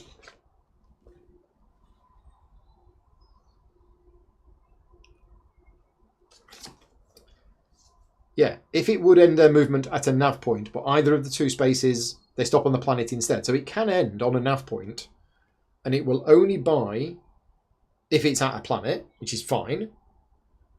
But I think I'm doing it right. Yeah, I think I'm doing it right. It can still do that. And then we have the special, and we're discarding the top card of that deck, and discarding the top card of that deck. And that's getting shuffled in. And that is it. That is the AI player's go. One versus the board says, most time you see me playing a game, you want to buy it. Well, I generally play games that are really good on the channel. There are at least once or twice a month, I will do a game on the channel that I then actually don't particularly like. And I've either done it because it was a sponsored video, or I've done it because my Patreon supporters voted on it, or whatever. But the games that I choose to play in my own time, like this one, these are games which I absolutely love. So, yeah. The realistic playing time with 3 players, including the expansion, you're looking at, for your first game, possibly 4 or 5 hours. However, the way that you win this game is by reaching a certain amount of fame. So, for your first game, here's what I would strongly recommend. Do not use the ambitions, right? Do not use the ambitions for your first game. They are an optional extra, but you definitely don't want to use them for your first game. And instead of playing to 10, either play to 8 or just play to 6 or even 5. Okay, you can set the length of the game however you want. The other option is you do what we were going to do this afternoon. What we were going to do when Rick was here, Rick had to go at 4:30. So the plan was we were going to play until 4:30 and then we were going to call it and whoever had the most fame wins. You could even do that, okay? You could even play for a fixed amount of time and then say, right, once the time has run out, every player gets 2 more turns and then we're just going to add up the fame. So you can play it that way. What you don't want to do is you don't want to play with 3 players for the first time to 10 fame. Because what will happen is you will have a 5-hour game and it will put everybody off the game. Unless they're all loving it. For me, I love it. It doesn't matter how long it takes. But I know for some people, yeah, it would be too long. I've completely lost track of where we are. I think it's my go. Yeah, I think it's my go. Right, am I going to actually do something? I think I am. Now, I can move through a patrol as long as I don't have negative reputation with it. I believe. Let's just check on patrols. Page 12. Patrols.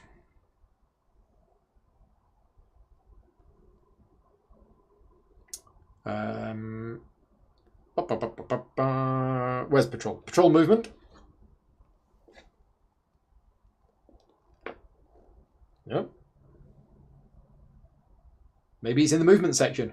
This is all about combat. Yeah, maybe it's in the movement section. You must end your movement on the same space as a patrol unless you have positive. So you can't move through it if you're neutral. And in fact, if you're negative, you have to fight it. Okay. So, I can't move through this. That's a real pain. Because I needed to get to Mon Calamari to take my unrefined coaxium. Instead, I'm going to go to Ord Mantell. So we're going to move to Ord Mantell. I'm still really damaged. Oh, that bomb in the farmer's field that blew up. I'm still injured from that bomb. I love the stories that this game tells. Action step. I've got no money, so I'm not going to bother doing anything. I mean, I could cycle things around, but I don't think I'm going to. No, we're fine. So now what we're going to do is we are going to have a look at this, and it is Ponda Baba. Just can't find the cards. Suddenly, this game is going to click, and I'm going to find the things that I'm looking for, and everything's going to happen. So this is Ponda Baba. He doesn't like you, but a few credits may change his mind. So yeah, basically, this is an extra crew that I can have if I want it. Test strength. If you fail, your character suffers 2 damage. Whether you pass or fail, you can spend 3,000 credits. So you fight them, and then either way, you can spend 3,000 credits to have them aboard as your crew. Now I could, because this ability is actually better than this one for me. This one's actually pretty useless for me at the moment, but I'm not going to, because I don't want to fight him. Oh, I don't have a choice. I don't think I have a choice. Oh, right. Is that what the chat's shouting at me? I don't have a choice. No, right. So I'm testing strength. Now I have strength, so I need a success. I got critical. So I fought him. That's how I fight, by the way. And I can now pay 3,000 to have him join my crew. No. Right. Enfys' next turn. Do the first that applies. Where is it? It's there in the middle of space. It's moving towards its closest goal, which is Kessel. It's moving 6. 1, 2, 3, 4, 5, 6. It's arrived at Kessel. Does it have cargo for Kessel? No. So, if cargo slots are all full, it will buy one of these. But what if this is full? I guess it doesn't. So it's going to take a job to earn favour with the Hutts. An influential Hutt is angry that someone is encroaching on her territory and wants you to find out who is responsible. So it's now got another job. It's doing far more than me. Another job on Ord Mantell. We knew where that was. Where's it gone? It's here. It's where I am. Could have given me that job. Encounter step.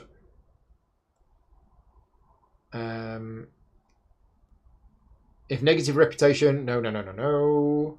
If a job destination, complete it. Yes, so it's rescuing somebody from the mines of Kessel. Now again, normally you would resolve a particular card, which is really good because there's a little story, there's a bit of narrative. I really love how the jobs work in this game. It's one of my favourite parts of the game. However, the AI player doesn't need to do any of that. It literally loses a syndicate reputation. So they didn't like him, then they did like him, now they don't like him again. Gain 8,000 credits and 1 fame. Oh, he's doing very well. It's like he's played the game before. Then remove this card from the game. So that person has been rescued from the mines. It is gone. And that's it. Do the first that applies.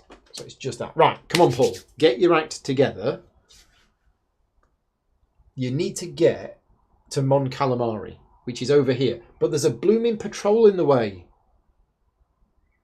Oh, I need those Imperials to move. Or I need to become friends with them. Or I could attack them. So there's all sorts of different things you can do in this game. They're 3 dice, I'm 3 dice. I don't have anything on my ship that boosts it. So I could go and attack the Imperial patrol. But I think I'm going to stay where I am. I'm going to take 2,000 credits. I'm then going to do a market step.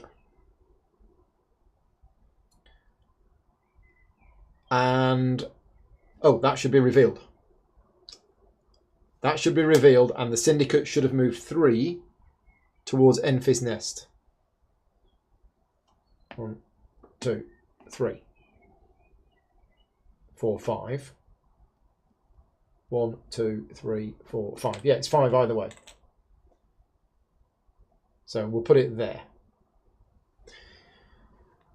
Okay, so I've got 2,000 credits to do a market phase.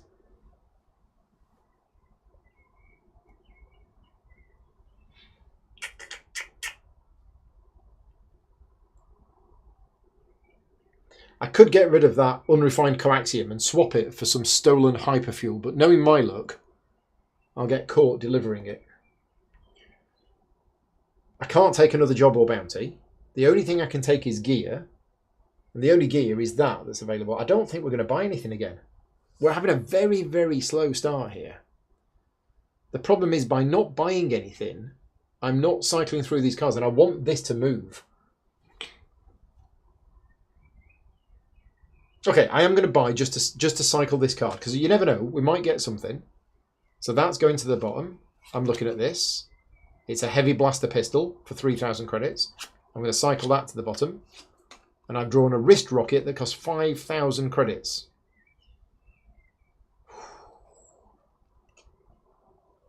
No, not going to buy it. So that goes there. Right. Then what am I going to do? Why did that have to be there? Right there. Right in the way. Well, I'm going to have a look at this counter and hope it is Chopper. It is Jyn Erso. I'm really not finding the stuff that I need to be looking for. Which I'm guessing is a member of a crew. Jyn makes short work of the lone stormtrooper patrolling the city street. Someone with her skills would be quite a valuable asset.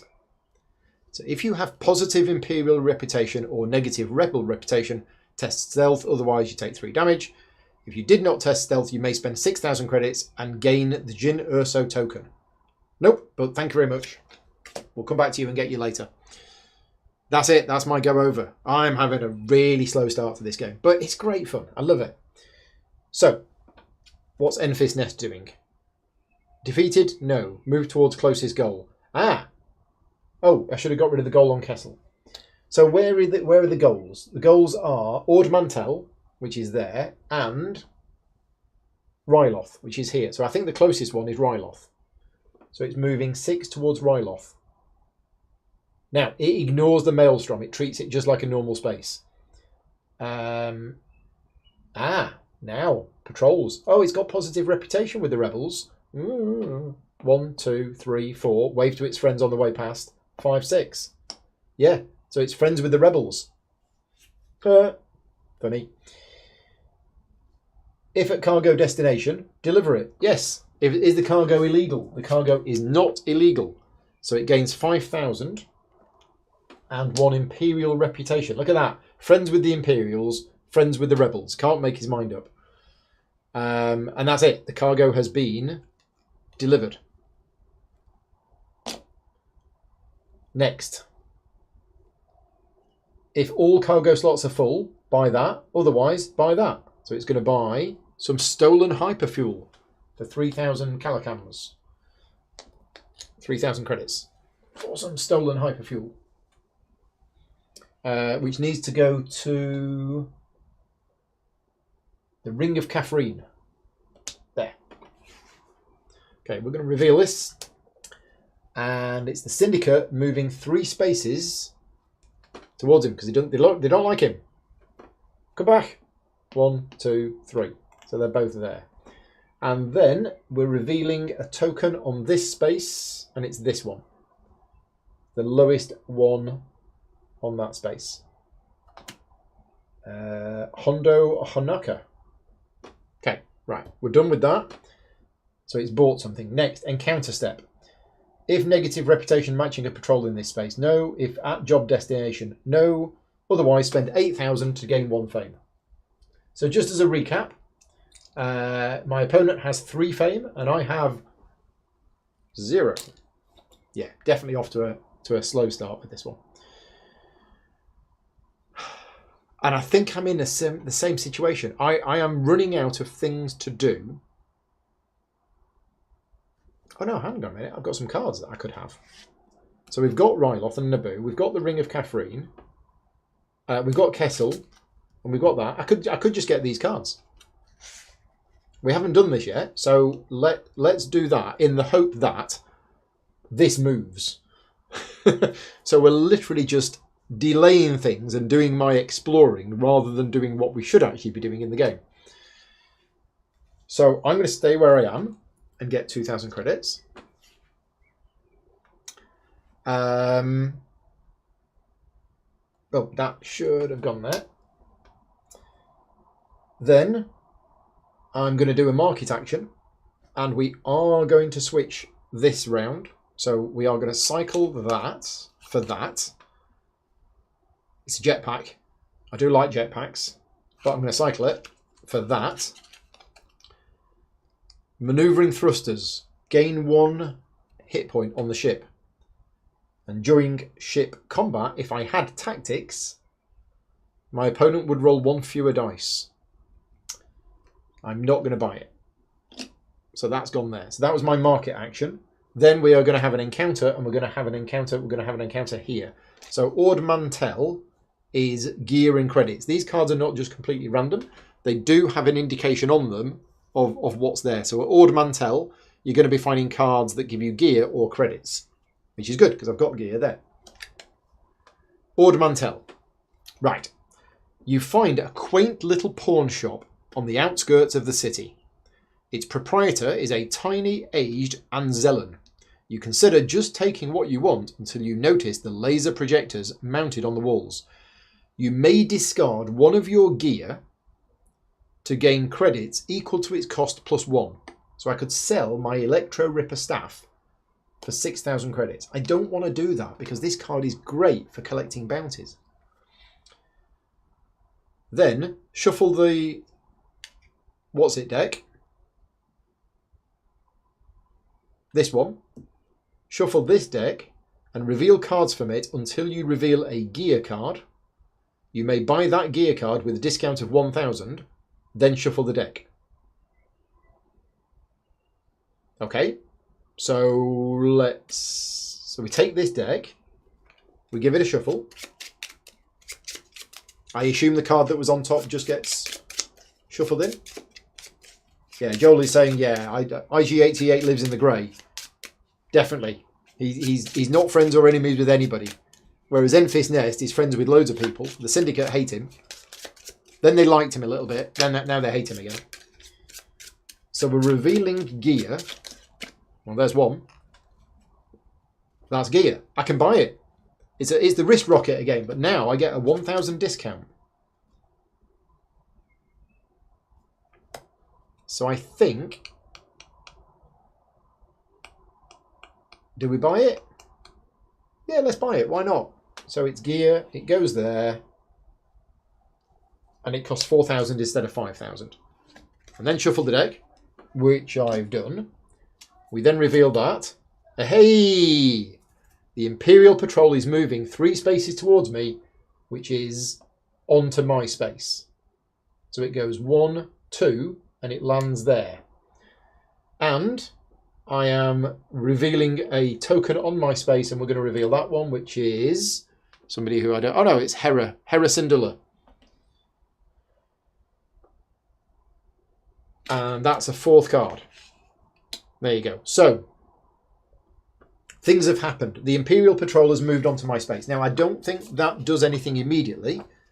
I think you can move off it. That was one of the things that I was a bit confused by. But yeah, patrol movement, move towards a player. If it moves into the same space, then you do not resolve a combat. But if you have negative reputation with the patrol in their space during an encounter step, you must encounter it. So I think even if I had negative reputation with the Imperials, I could move away and I don't have to fight it. I think that's right.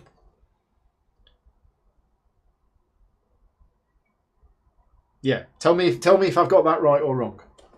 Isn't Enfys Nest a lady? I don't know. Is she? Have I been getting this wrong? I don't know. It's hard to tell with Wookiees, but could be. I don't know the character. Don't like jigsaw boards. No, they're fine in this one, but I get what you're saying. Jigsaw boards can end up getting damaged, but it works fine in this game. So 1 versus the board said correct. I don't know if that was in response to Edward's comment or in response to my rules question. Let me know. Right, I think I've done my buying. No, that was the card. That was the card which then allowed me to buy. Right, okay, so we're done. My go is over. It's the AI player's turn. What is the AI player now trying to do? What is she trying to do? Okay, rules-wise, thank you. So I got the rules right. You want it to come to you, and then you just run off quickly. Does seem a little odd that you get an opportunity to run away from it. But anyway, it's moving towards the closest goal, which is Ord Mantell, because it has a job. Oh no, Ring of Catherine. Ring of Catherine is moving towards the Ring of Catherine. 6 movement.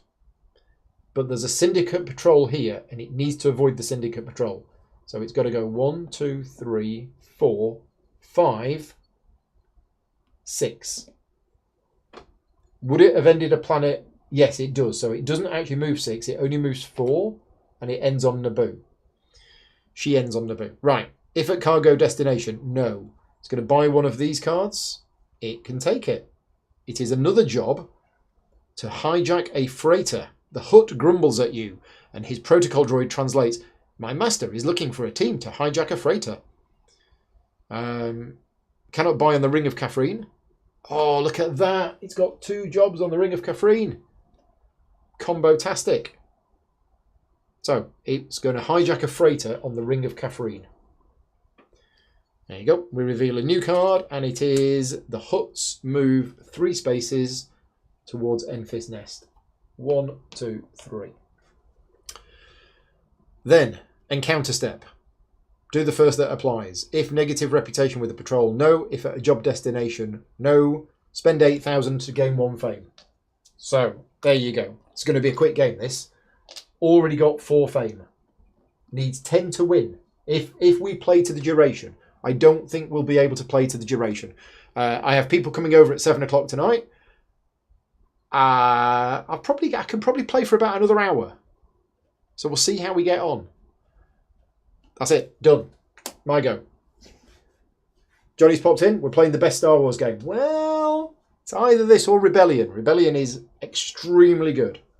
But this is the more fun. Right, my go. We can now run away. Quick, run away. 5 movement. Where are we going to go? We're going to go to Mon Calamari. So 1, 2, 3. Right, we have arrived at Mon Calamari, where my unrefined... I've actually done something. My unrefined Coaxium, they pay me 5,000 credits, and we rotate the card. So I now have refined Coaxium crystals, which I need to take to Takodana, and I get 12,000 credits. Nom nom nom nom nom. Right. What else are we doing? We're going to buy something. We've got 5,000 credits. I'm tempted. Well, that's about the only thing. Oh, it's a mod. I've only got space for 1 cargo. Can we buy a bigger ship? Probably not with 5,000 credits. Unless we start trading in some of the gear. If we trade in some of the gear, we could do all of that stuff. But no, I think I'm going to buy some mods from here. So I think mods are in here. So I'm going to cycle the first card, and we've revealed it is a Vibroax. That's actually quite good for me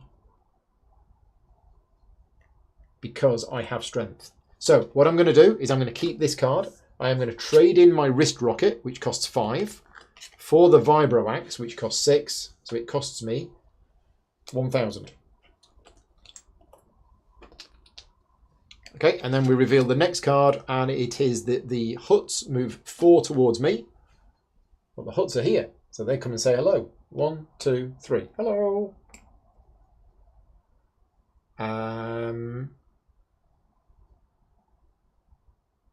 What's the point of these patrols getting to you then, if you can then just run away from them? Don't know. Seems odd. Seems very odd. And we're revealing a token in a 1 or 2 player game, which is this one, and it's Chopper. Aha! We've found Chopper. Well, that's perfect, because I'm about to have an encounter step where I can resolve a contact token. So let's do it. Let's do it. We are actually finally going to fight our first bounty. So I am going to interact with Chopper.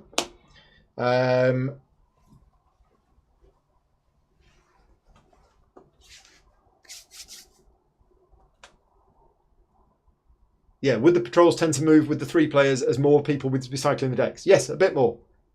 Yeah, every time somebody buys something from here, well, not every time, but a lot of the time the patrols do move. But yeah, I think I've got that right. It does seem really odd that a patrol will come and get you and you can just move away from it. I guess patrols on a planet, thematically, you can escape from them. But if a patrol is in space, because space isn't big, I don't know, maybe. Anyway, we're fighting. We have our first fight of the game, I think. And here's how fighting works. So I've got 3 strength, which is 3 dice, but when resolving a bounty, you may gain an additional, so I get 4, and I gain an additional 1 for that. And because I've got a Vibroax, I gain an additional 1. And if I have strength, I can turn one of the focus symbols into a success. So yeah, I think I've got this right. Yeah, resolving combat. Basic rules are simple, apparently. Take turns, roll the number of attack dice equal to their combat value, and total the damage rolled. So let's see how much damage we've rolled. Now, because I've got strength, I can turn that into a critical. So I've got 1, 2, 3, 4, 5, 6, 7. I've got 7 damage. Chopper has got 4. I've just realised this might defeat me. Chopper has got 1 hit. So after the attacker totals their rolled damage, the defender performs the same process. Then each player suffers damage equal to the amount of damage rolled by their opponent. When a character suffers damage, place a number of damage tokens on the character card equal to the amount suffered. When a ship suffers damage, you put it on there. The combat ends after both sides suffer their damage. If either player has an effect that requires a winner to be declared, the winner is the player that rolled the most damage. And if both players roll the same, the attacker wins. So it's just one round of combat. Okay. And then bounties. If you win the combat, which I did, you choose to either eliminate the contact token from the game and gain the elimination reward, or capture it. And now I have to capture it because I used the second bonus of the Electro Ripper Staff. But I took a damage, which means I've become defeated. And what it says is, if you win the combat and become defeated in the same combat, you eliminate or capture the contact before you become defeated. So that's fine. Now I have a special ability. Oh, once per combat you can re-roll any number of your dice. Yeah, done that. When you would become defeated, you may discard one of your crew to recover all damage from your character and ship instead. Place the crew's contact token. That's what I'm going to do. I am going to use my Black Sun agent, who is going to take one for the team and go on the nearest empty contact space. Now I think that counts as an empty space now. Somebody tell me if that's right or not. So I've immediately healed all of my damage and we have captured Chopper. So Chopper goes here, and then what I need to do is I need to deliver Chopper's token to the Spinwood Core. That's here. And I get 11,000 credits and 2 fame. Nice. Okay.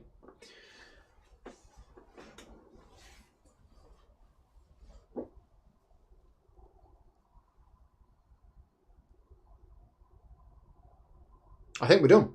Yeah, I'm just not sure about contact spaces. Contact tokens and contact spaces. If I place something on the nearest empty contact space, that might be in the expansion rules.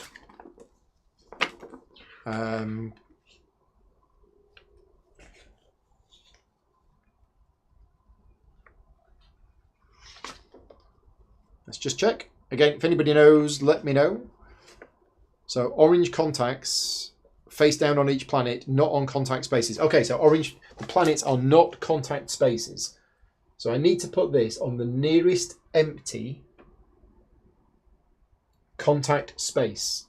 That's full, that's full, that's full, that's full. It's there. Wow. So the Black Sun agent steps in, takes one for the team, and then goes all the way over there. Right. That was my go done. Excellent. I've actually done something. I have captured Chopper, and I now need to take Chopper here to get loads of money. I also need to go to Takodana, and I'm still looking for Dr. Evazan, who might be here or here or here. So we need to find Dr. Evazan, then we need to use the training core, go all the way to the Spinwood Core, deliver the bounty, sorted. Right.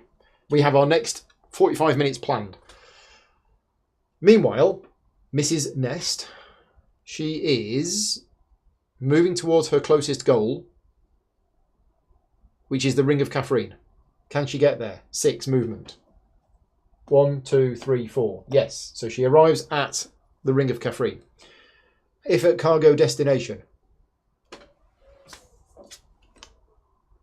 Yes. It's illegal cargo. If the cargo is illegal, the ship suffers 2 damage. But she has delivered it. She gains 9,000 credits and 1 fame. So just as a reminder, she's on 5 fame and I am on 1. How did I get 1? I can't remember how I got 1, but at least I'm on 1 fame. That's it. So she's delivered some stolen hyperfuel at the Ring of Catherine. Right, next.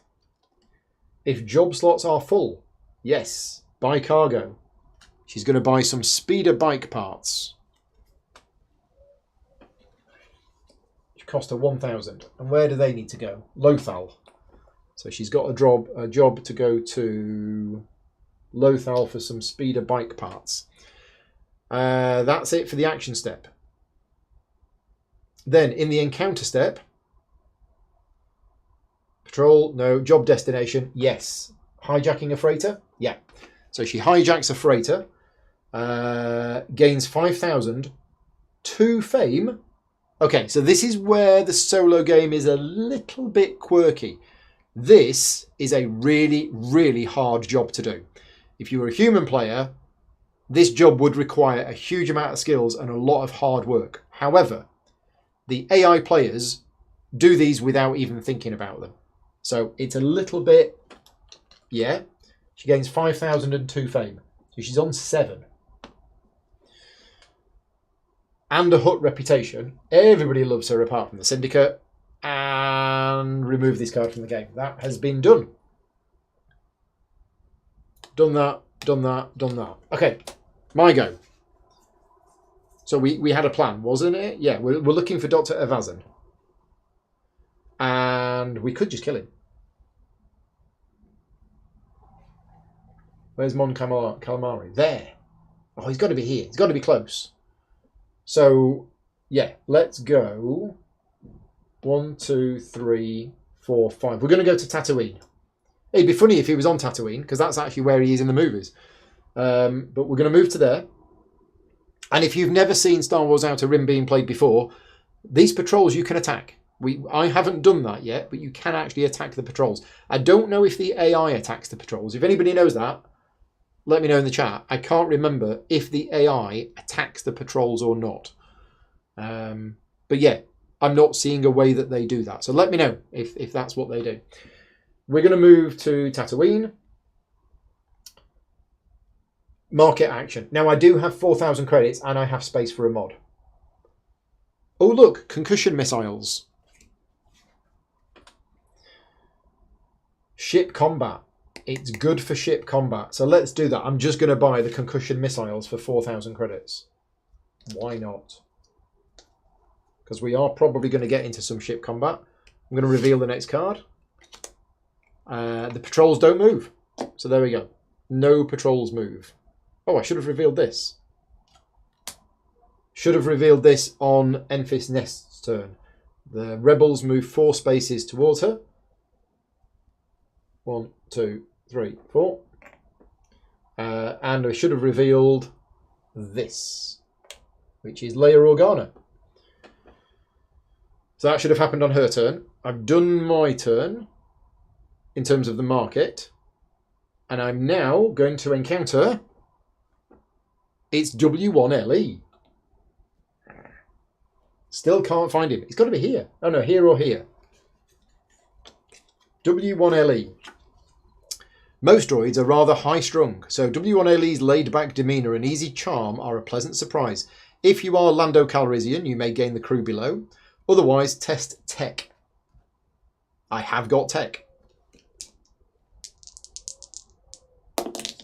I succeeded. Gain the crew below. Right, so I've now got another skill. I've got influence, and in the encounter step, I can perform a market action, even if you're at a nav point. Right, okay, great. So we've got W1LE aboard our crew. It's one of the droids from Bespin, I think. Johnny says, I don't think they do.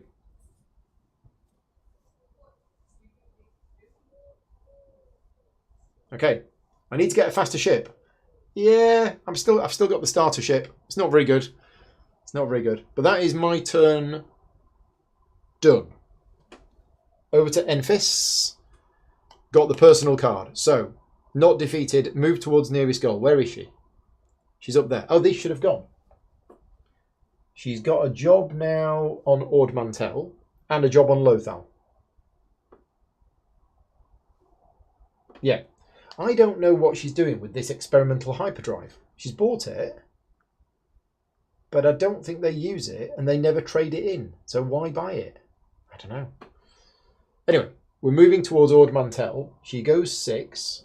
So 1, 2, 3, 4, 5, 6. Has reached Ord Mantell. She loves the Imperials, so no trouble there at all. And then action step. Here we go. She's going to buy a new ship. The ship on top of the deck is the Lancer class pursuit craft, which costs 10,000. She has 10,000. So she trades that in. She buys a Lancer class pursuit class ship thing. So let's have a look what it looks like. Artwork in this game is phenomenal. Hello. Rick had to go home, so I'm playing this on my own. Right, so it is the Lancer class Pursuit Craft. That's a good question. Yep. Are you voting? No.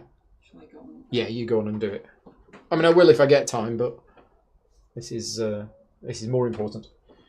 Damage doesn't carry over. I'm guessing damage doesn't carry over. And you can sell a damaged ship, I guess. So that's that gone.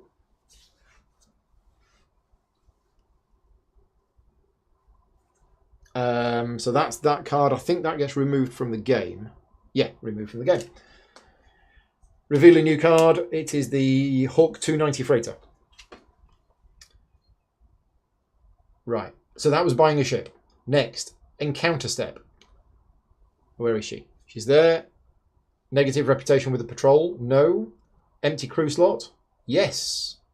Reveal the face down contact token of the lowest class on this planet. There are no face down tokens. In which case, we go to the next one, which is to gain 5,000 credits and lose 1 reputation with this planet's faction, which is the Syndicate. Can't. So she's doing nasty stuff for the Syndicate. Or against the Syndicate. So yeah, she's gained a bit of money. And then we're cycling that card.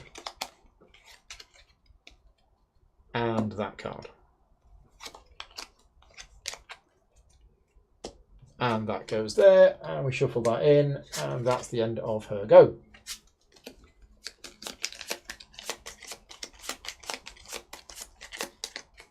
Right, my go. We still need to find Dr. Evazan. So we're going to go down to Nal Hutter. We don't have any money, so I'm not going to do any stuff. I'm not going to do any market actions. We're just going to find this. Finally, Dr. Evazan. Right then. Off we go, matey. Let's have a fight. So I'm ridiculous amount. It's 1, 2, 3, 4, 5. 1, 2, 3, 4, 5. 6 if I want to subdue him, which I do. So I've rolled. And I can turn one of those into a critical success. So I've rolled 1, 2, 3, 4 hits. He can't beat me. He's only on 2 dice. He rolls 2 hits. So I've won, and I capture him, and I take 2 damage. Right. So I need to deliver him to Mon Calamari, and I need to deliver Chopper to here. Right. Okay. That's my plan. Enfys. Where is Enfys going? Enfys is going to Lothal and Ord Mantell. Lothal and Ord Mantell. Yeah. So it's moving towards closest goal. Oh, in fact, hang on a minute. Did we forget something? I think we did. Apologies. Let's just rewind to their last turn. Enfys Nest arrived on Ord Mantell, and I think I forgot to do the thing.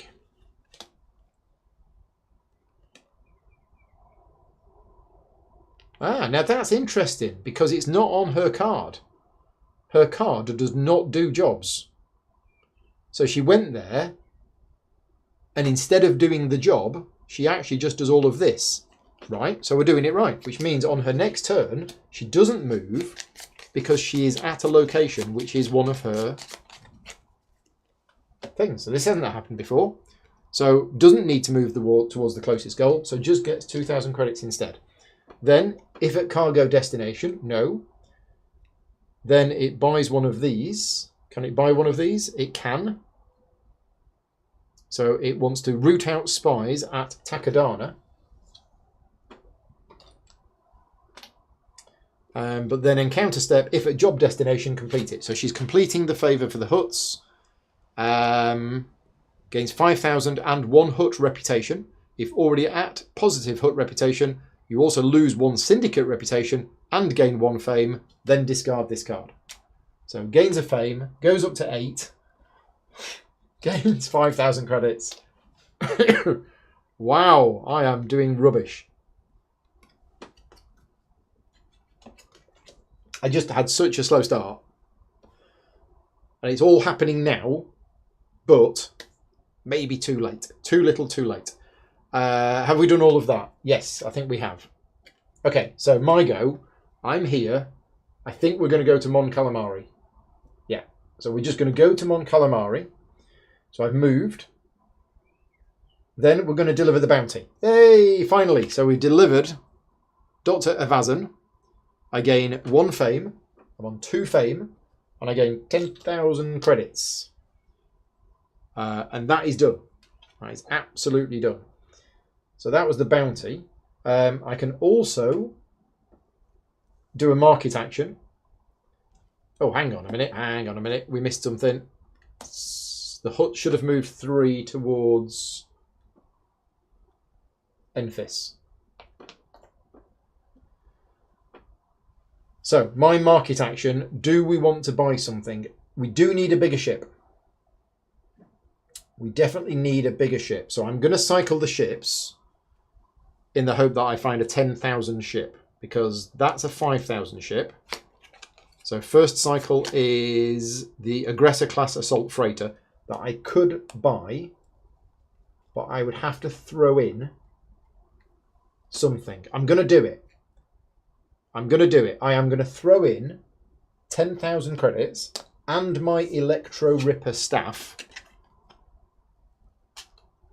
to buy the Aggressor class assault fighter, because it looks cool. Here we go.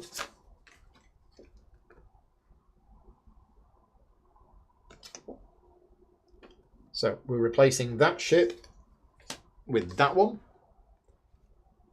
And I have lots more space for lots of things. And I now have a ship goal to win 2 combats against patrol. So that's what we're now doing. My new objective is to go around and start blowing up other ships and deliver these things. Reveal this. It's the GX1 short hauler. And now the encounter step. So do I have one of these cards? I don't think I have one of these cards. No, I don't have one of these cards. So I'm going to take one of these cards. I am on Mon Calamari, where it's jobs or movement. As you're refueling your ship, a Twi'lek approaches you and says, "I'm looking for work. I hear you've got some leads on a potential job." You may reveal cards from this deck until you reveal a hired help crew card. You may buy that card. Then shuffle the deck. If you do not buy a hired help crew, you may discard one of your jobs to gain 3,000. Well, I don't have any jobs, but also I don't have the money for a hired help card.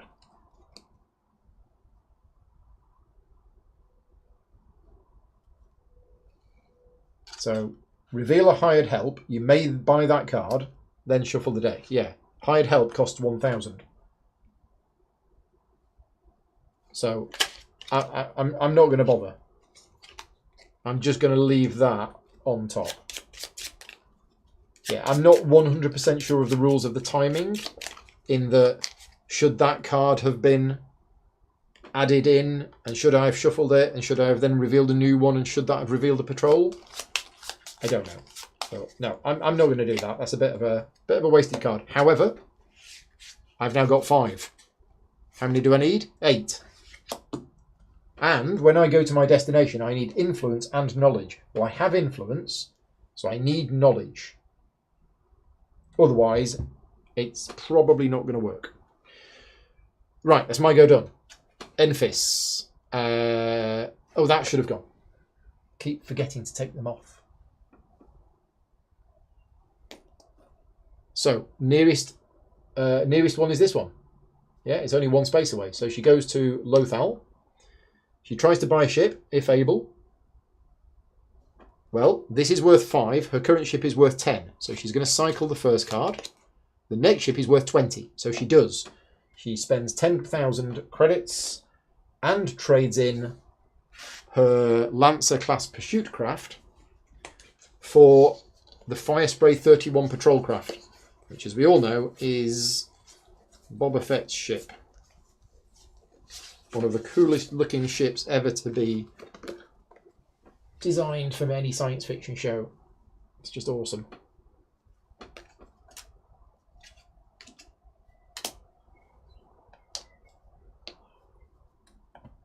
Okay, look at that ship. There you go. Right, so she's bought the ship. Then encounter step. Does she have an empty crew slot? Yes. Reveal the face down token that is the lowest class. Gains the crew on it for free. So this is Garinden. Card number 10. Garinden is crew. So that goes there. Okay. That's it. Then special. So we're discarding that one. And we're discarding that one. And then we're shuffling this deck. Right, my go. Luther's in the chat. Hi Luther, thank you for joining in. Have you played Star Wars Outer Rim yourself? If so, what did you think about it? My go. Well, I feel like I've actually done something. Where's Takodana? It's all the way over there. Do I want to go to Takodana to deliver the coaxium crystals? Or we want to start shooting patrols? Let's start blowing up some patrols because that's my objective from here.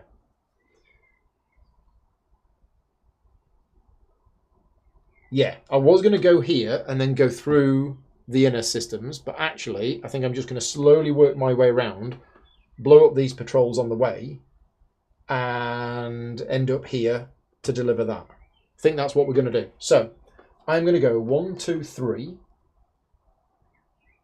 Hang on a minute.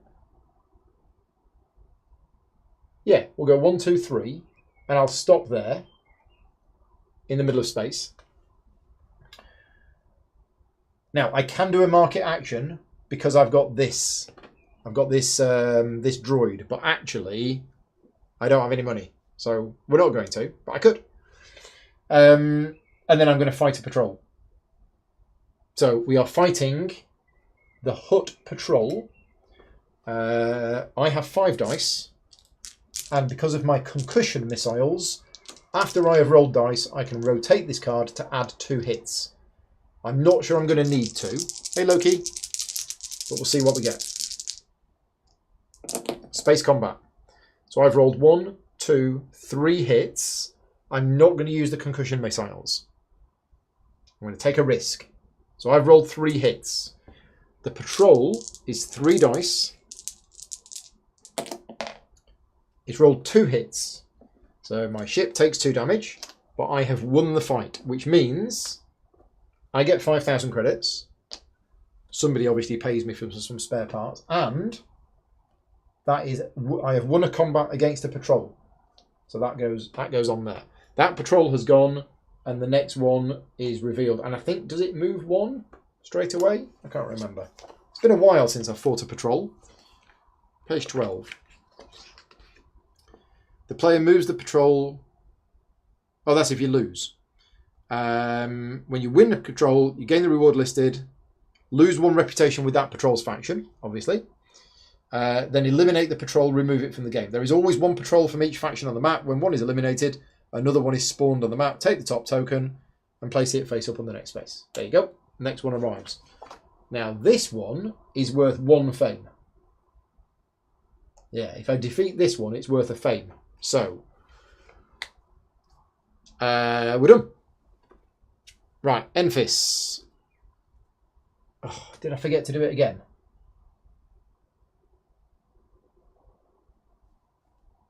Did I forget to do the thing again? No, I didn't. Her special card doesn't deliver cargo or do jobs. Interesting. So she has to wait a turn. She's not moving because she wants to be here, so she gains 2,000 credits instead. Then, if at cargo destination, yes. Deliver it. Is it illegal? No, it's not. So she gains 5,000 credits and rotates it. So the speeder bike parts have been turned into speeder bikes. And she's now got to go back to the Ring of Catherine to deliver the speeder bikes, which gets her loads of money. That is no longer a goal. Right, if job slots are full. No. Otherwise, buy that. So she's got a job for Jabba's Hidden Stash on Tatooine. Tatooine is over here. Next encounter. Job destination? No. Reveal the face down contact token of the lowest class and gain its crew card for free. Can't do that. So we're revealing it, but she can't gain it because her crew slots are full. So that's it. That's her go done. Right. Lose Hut reputation. Yep, done that. My go. So the next patrols are actually quite a way away. So just as a reminder, we're trying to deliver Chopper to here. I've got some coaxium crystals that I need to deliver to here. Can I get here? 6. I can. 1, 2, 3, 4, 5, 6. Oh, I can't. 1 away. Coises. Okay, so instead, we're going to go 1, 2, 3. We're going to go to Ord Mantell. I could do a market action, because I'm at the planet. Oh, I forgot to reveal this. Rebels move 4 towards Enfys Nest. Where is she? She's over there. 1, 2, 3, 4. So I could buy something for 5. I could buy some gear. I could buy some cargo. Ah, there's some illegal cargo here. It's a rebel traitor, which needs to go on the Imperial Patrol. Oh, well, I'm definitely about to do that because I'm about to blow up the Rebel Patrol. Yeah, I'm taking it. So this is interesting. I'm buying this in the market phase. Surely you can't... Okay, this is a little bit of a coincidence. I am acquiring the cargo, the Rebel Traitor, from Ord Mantell, and then I think I can deliver it straight away to the Imperial Patrol that happens to be flying around the planet. Then I'm going to attack the Imperial Patrol. I think this is right. Because we're in the market phase. So I'm trying to pick up the Rebel Traitor. But this is illegal cargo that I have to roll to see whether I can pick it up or not. So I need a hit. There's only there's a 3 in 8 chance. No, didn't get it. So instead, I have to resolve card 96. So we have some story. And there's 2 card 96s. Ryan says it's okay to do. Thank you, Ryan. So we're having this one. Lose 1 rebel reputation. Yeah, whatever's. If you have negative reputation with a patrol in your space, I do not. End your action step. Otherwise, resolve the section below that matches what you rolled. I rolled focus symbol. I don't think I can go through with this, the spy says. Just tell the Empire that I was killed. I need to test influence. I do have influence. So I was picking up a rebel traitor who wanted to give information to the Empire. But now they're going, I don't know if I can. So I'm going to try and persuade them to do it. And I have. I've rolled a success. If you pass, buy this cargo and end your turn. Otherwise, discard this cargo and end your turn. Oh, it's ending my turn. I don't want to end my turn. I wanted to do all of that cool stuff. I'm going to have to wait. That's a shame. Yeah, that is a shame. I could have done all sorts of snazzy combos of things there. But next time we can do that. Anyway, let's reveal this. The Empire Patrol is moving towards me. They are already there. and then I reveal a contact token on my space. They are all revealed. So I don't think it does anything. No. Okay, right. What's Enfys doing? Enfys is moving towards her nearest goal. Now, she wants to go to Tatooine. Why? Oh, because of Jabba's hidden stash. That is 1, 2, 3, 4, 5, 6, 7 away. Her other nearest goal is Takodana, which is 1, 2, 3, 4, 5, 6, 7. Was that the same? So, yeah. The other option is 1, 2, 3, 4, 5, 6. So the Ring of Kefra... Oh, no, here. 1, 2, 3, 4, 5, 6, 7. They're all 7 away. So what if it's a tie? Do I choose? So there's three places she wants to go to, and they're all 7 away. Always move towards the nearest goal on the map. If there are multiple paths by which the player could move towards a goal, they will move in the direction that brings it closest. I think I can choose. I mean, this doesn't really affect me, apart from there's 2 goals in that direction, so we're going to send her over here. So 1, 2, 3, 4, 5, 6. Yep, movement 6. But if moving 2 fewer would put her on a planet, she does. It doesn't, so she doesn't. Buy a ship, can't buy a ship, not at a planet. Encounter step, empty crew slot? No. Gain 4,000 and... Yeah, I don't think that encounter step works. That really doesn't seem right, that bottom one. I'm going to skip that. If anybody's watching this back afterwards or knows the answer, Enfys's Nest, personal card, encounter step, option C, I don't think works if you're not at a planet. It does seem unusual, so we're not going to do it. She's already way too far ahead.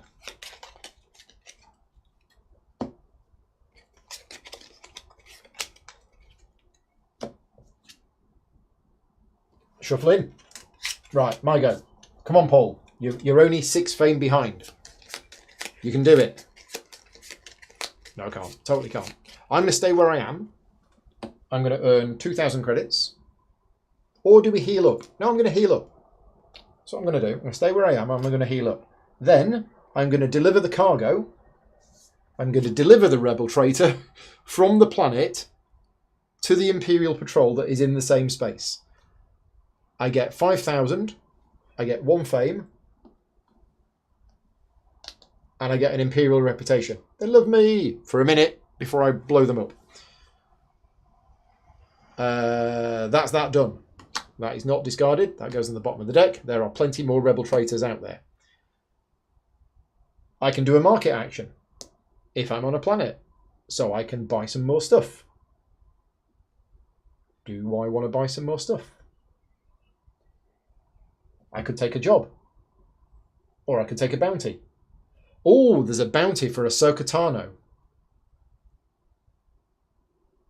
I mean, what's my attack? 3, 4. I don't have the thing anymore, do I? Yeah, no, I'm going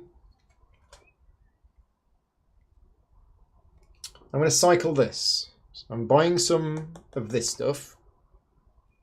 And I'm going to cycle that. And we've revealed an IQA-11 blaster rifle, which I'm going to cycle that. And I've revealed a vibro knife. And I'm going to buy the vibro knife for 4,000 credits. Because you might as well, because you can always sell things back for the same price. The Syndicate move 3 towards me. Where are the Syndicate? Come on, Syndicate. Here you go. 1, 2, 3. That's the market step done. Then, in the encounter step, I'm going to blow up the Imperial Patrol that I've just given the Rebel Traitor to. I've had a change of heart. So I'm attacking with 5. And I can use my concussion missiles if I want to. I have rolled 2 successes, so I am going to use my concussion missiles to make it 4 successes. The patrol is on 3. and has rolled 2 successes. So I take 2 damage, but I have 1. I lose 1 reputation with the Imperials. I gain 5,000 credits, but more importantly, that is my ship's goal done.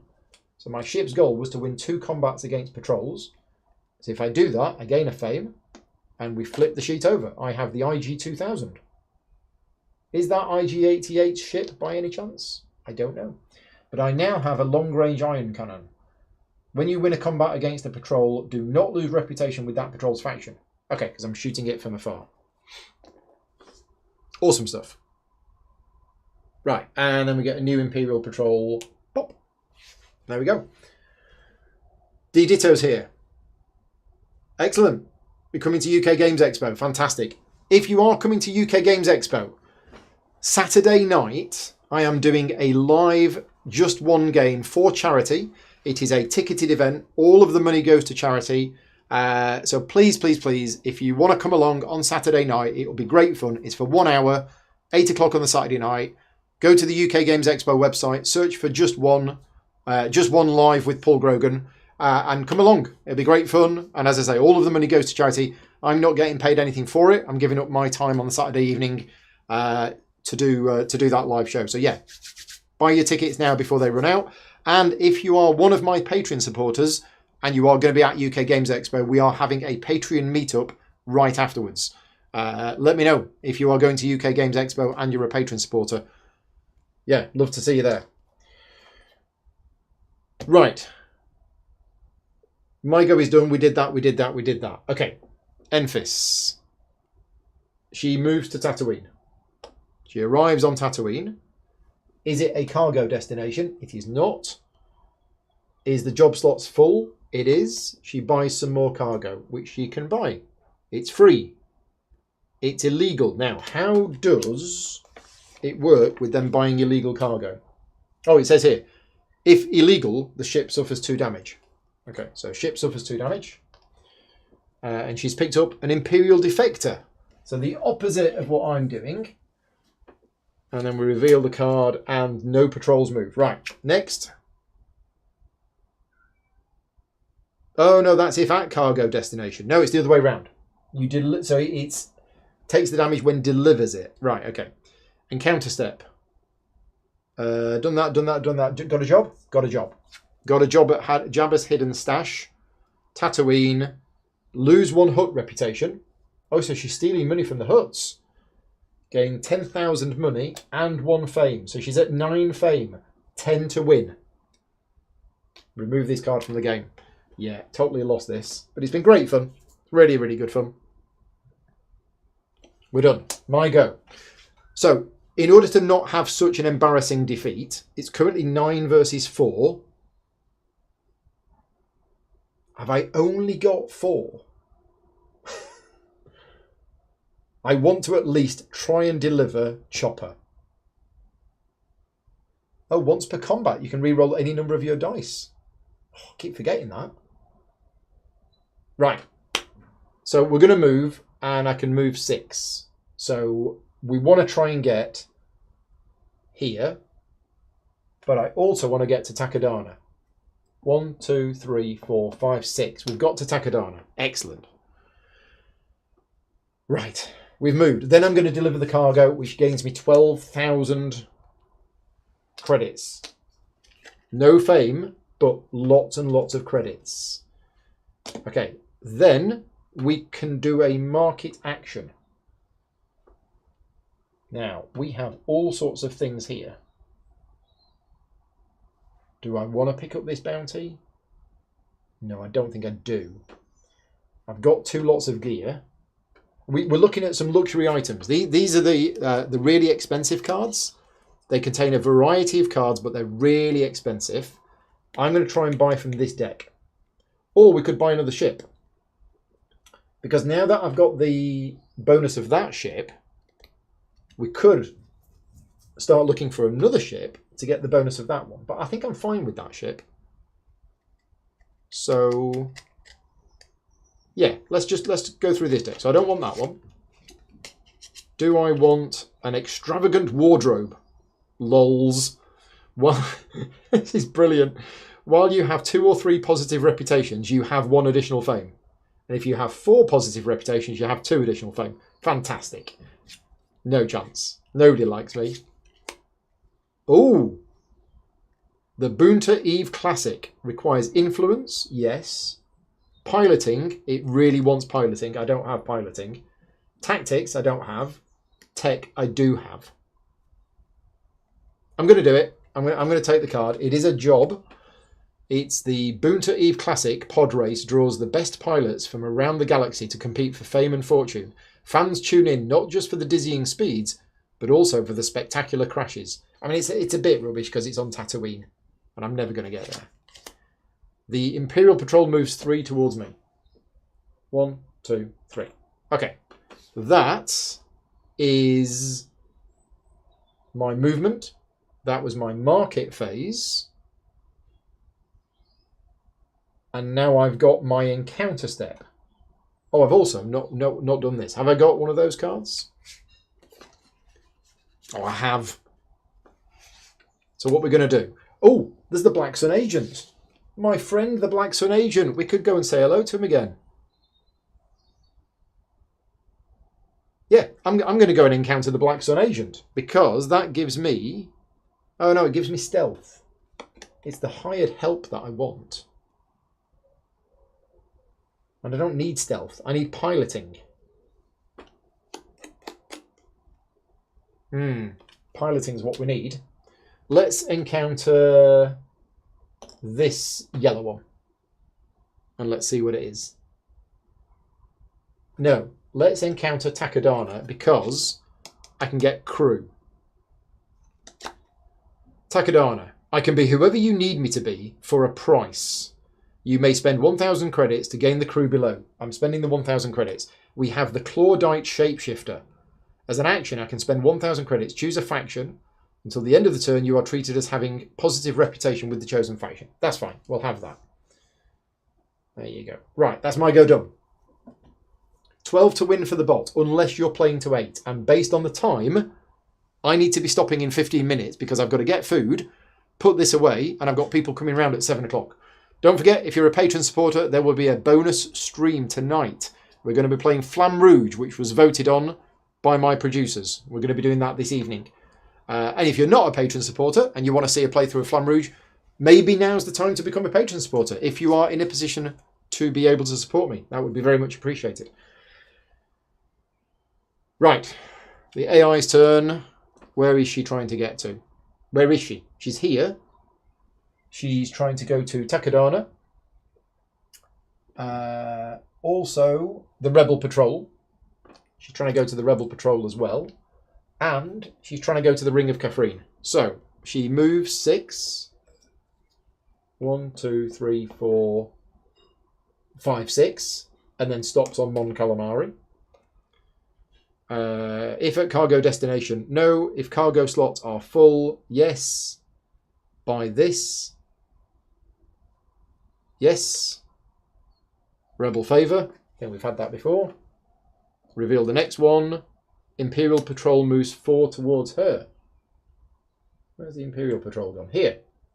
1, 2, 3, 4. Then encounter step. If at job destination, no. Spend 8,000 to gain 1 fame. I think that is game over. Yep, I think we are done. So we were going to play to 8. Sorry, no, we were going to play to 10. But because I'm using ambitions, I only play to 8. I think that's right. Yeah, I think that is right.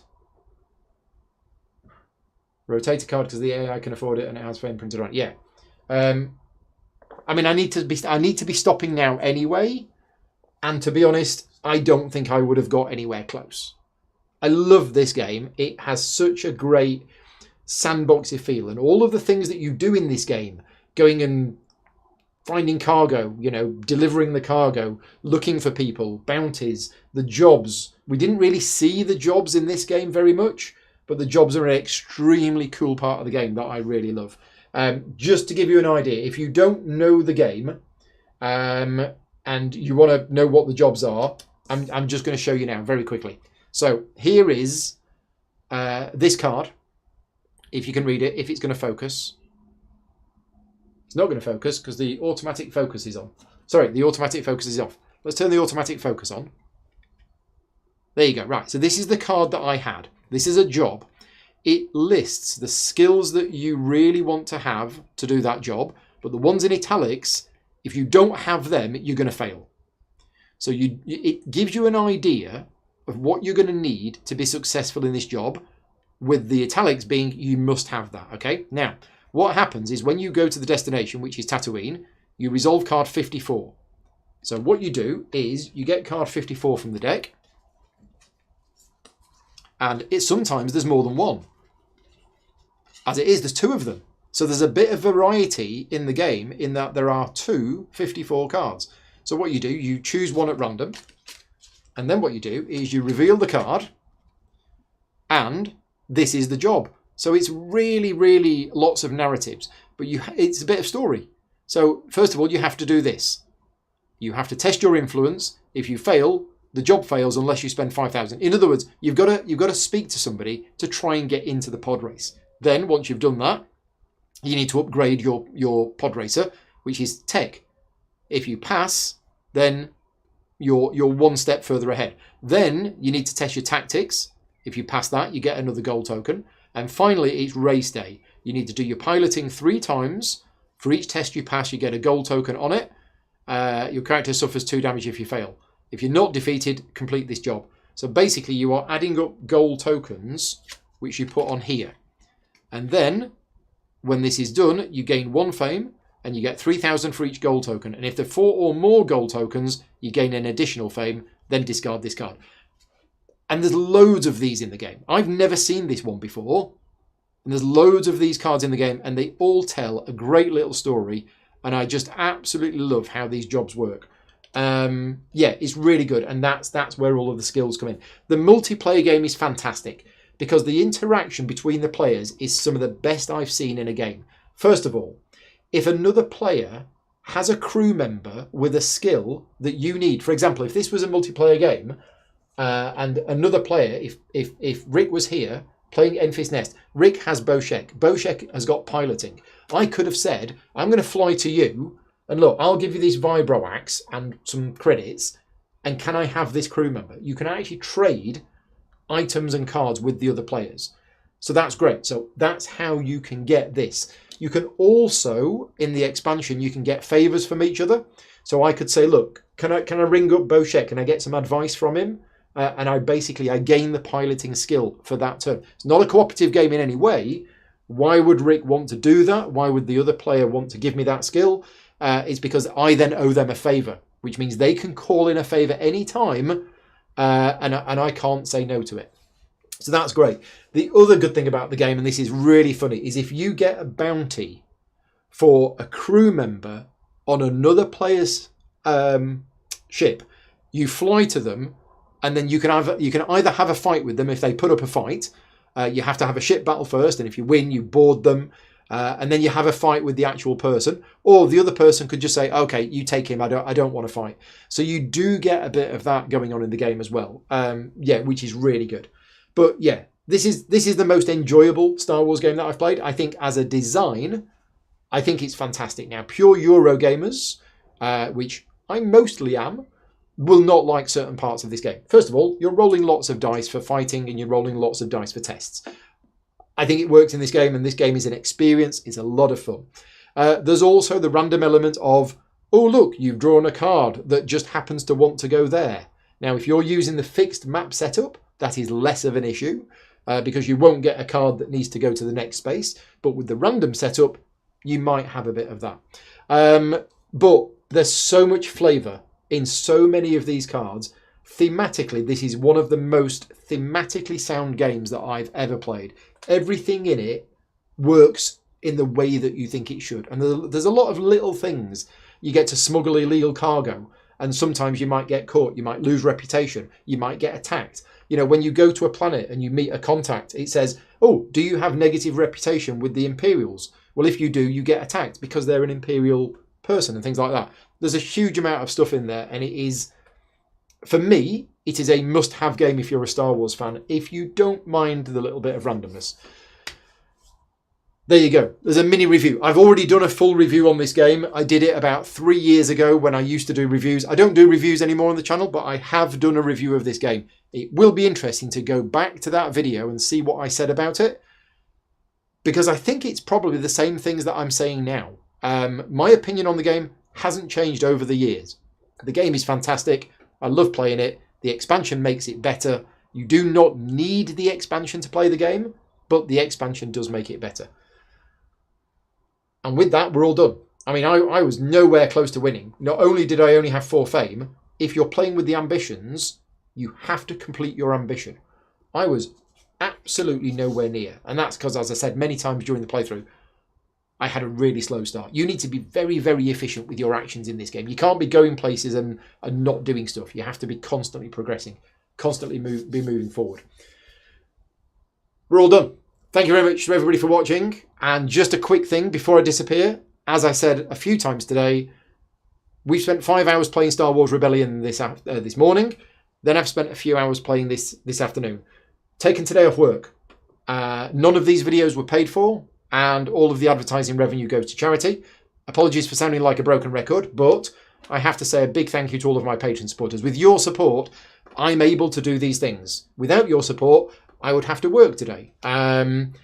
And although this has been enjoyable, it is quite hard work doing all of these live streams and bringing you all of this for you to watch. So yeah, thank you very much to all of my patrons for your support and making this possible. And if you have ever enjoyed any of my videos and want to support the channel, you can do so at patreon.com/gaming rules. Your support basically allows me to continue to carry on doing things like this, taking more days off from the paid work to bring you more videos like this. And I know the start was very rough, but that's because I didn't finish eating pizza until 5 to 1 or 5 to 3, and then suddenly realised, got to go live. Right, I'm going to pack this away. And as I said, Patreon supporters, 7 o'clock tonight, or about probably 7:15 tonight, we're doing a playthrough of Flamme Rouge. So that'll be happening on the channel in, wow, just over 1 hour's time. I need to get going and get this all sorted out. Thank you very much again for joining me for Star Wars Day. I'll see you next year for more of the same. Until next time, take care. Thanks for watching. Bye-bye.